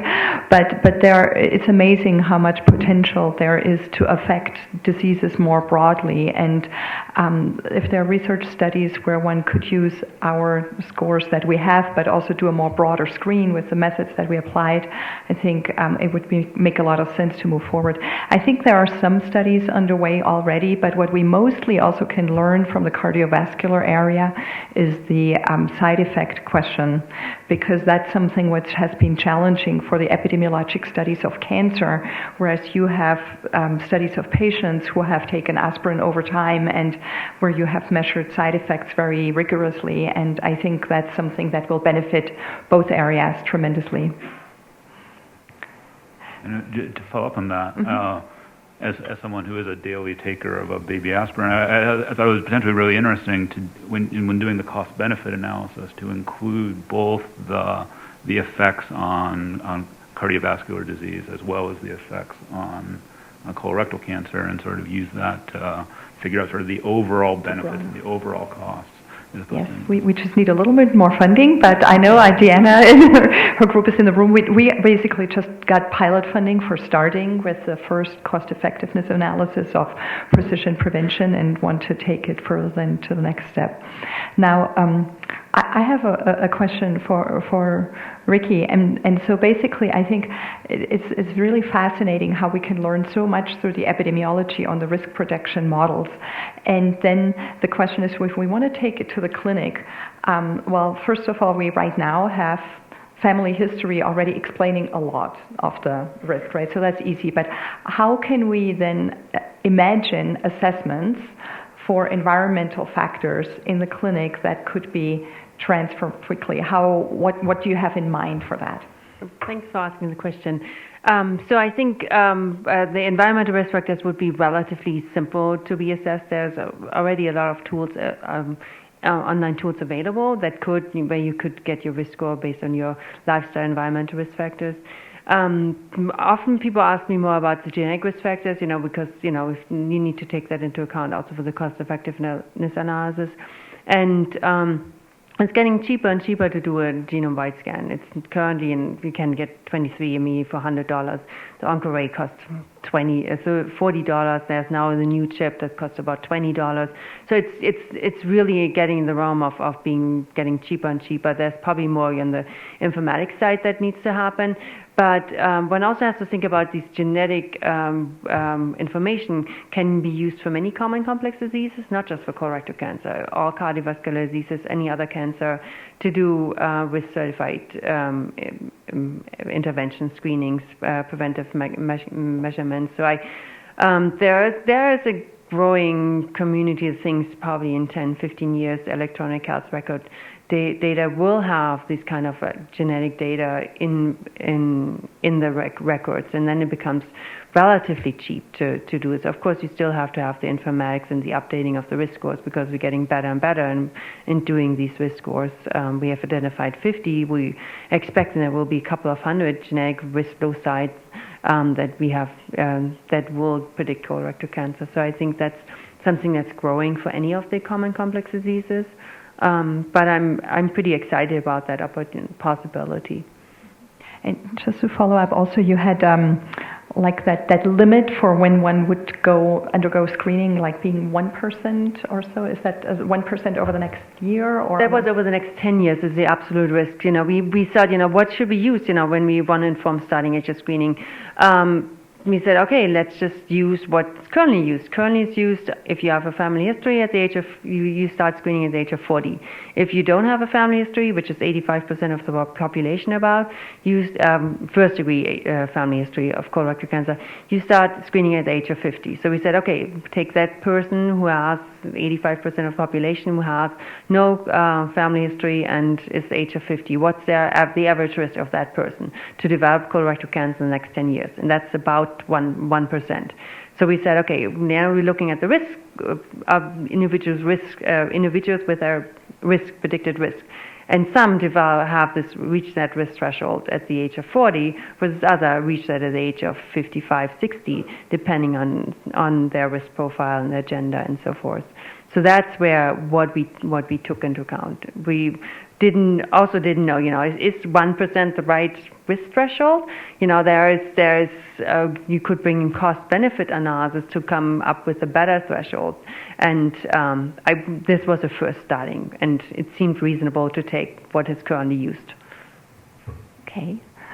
I know everybody wants to go for lunch, but since we haven't had a question from Mark yet, let me just ask. Oh, here's Samir, go for it. My question has to do with Dr. Lindberg's presentation about identifying a biomarker in lung cancer. Did you look at mucus, since you looked at nasal tissue and then the bronchoscopy? Did you look at mucus as a potential target for identifying a biomarker in the mucus? Right. I mean, there are a number of individuals who use like bronchoalveolar lavage to try and get like alveolar macrophages and stuff like that. And there are some interesting findings of changes in DNA methylation associated with the presence of lung cancer in those samples. We've found that both epithelial cell collections are relatively straightforward. I should say the nasal epithelia doesn't sound fun, but we actually have a study where we do looking at the effects of secondhand smoke exposure in children, and the kids actually prefer the nasal collection to the blood draw. It's actually not that bad. I know. It doesn't look good, but we have people who volunteer to come back for more. Yeah. Maybe I can add, there's also work underway now for Barrett's esophagus, where people swallow a a brush that's hidden in a pill, and it's on a string, and so it basically gets swallowed and then gets pulled out again. It saves you the entire imaging, but people seem to be doing it and survive it, and it can be used for early detection of changes in the esophagus as part of screening. It's way better than the endoscopy itself, but there's probably still work to be done to make this easier, right? I mean, one of the comments I wanted to make, this idea of integrating sort of environmental exposures. One of the things we like about gene expression is the potential to, at least at a molecular level, sort of integrate lifetime environmental exposures and gene expression. One of the things we've seen is that after individuals quit smoking, for example, there are a number of genes that remain at altered levels for decades after cessation. And we know that the risk of lung cancer remains elevated for decades after cessation. And so what we're really hoping is that, at some level with the lung cancer in smokers, we have a pretty good sense of what the insult is that's leading to the disease, and we're hoping that we can use gene expression not only as maybe as a readout of what environmental exposures people have had, but then also see if we can really use that information to figure out what's causing that, how that leads to the disease process. Okay. Wonderful. Well, thank you very much, everybody. And I guess we'll have the well, thank you concluding comments. to this panel. We'll adjourn now for lunch. Lunch is out and then turn left, and there are rooms to your right there. And we'll restart our proceedings at 1:20. Thank you. Thank you for having us. I have to say that we are webcasting this across campus. Like 350 people signed up.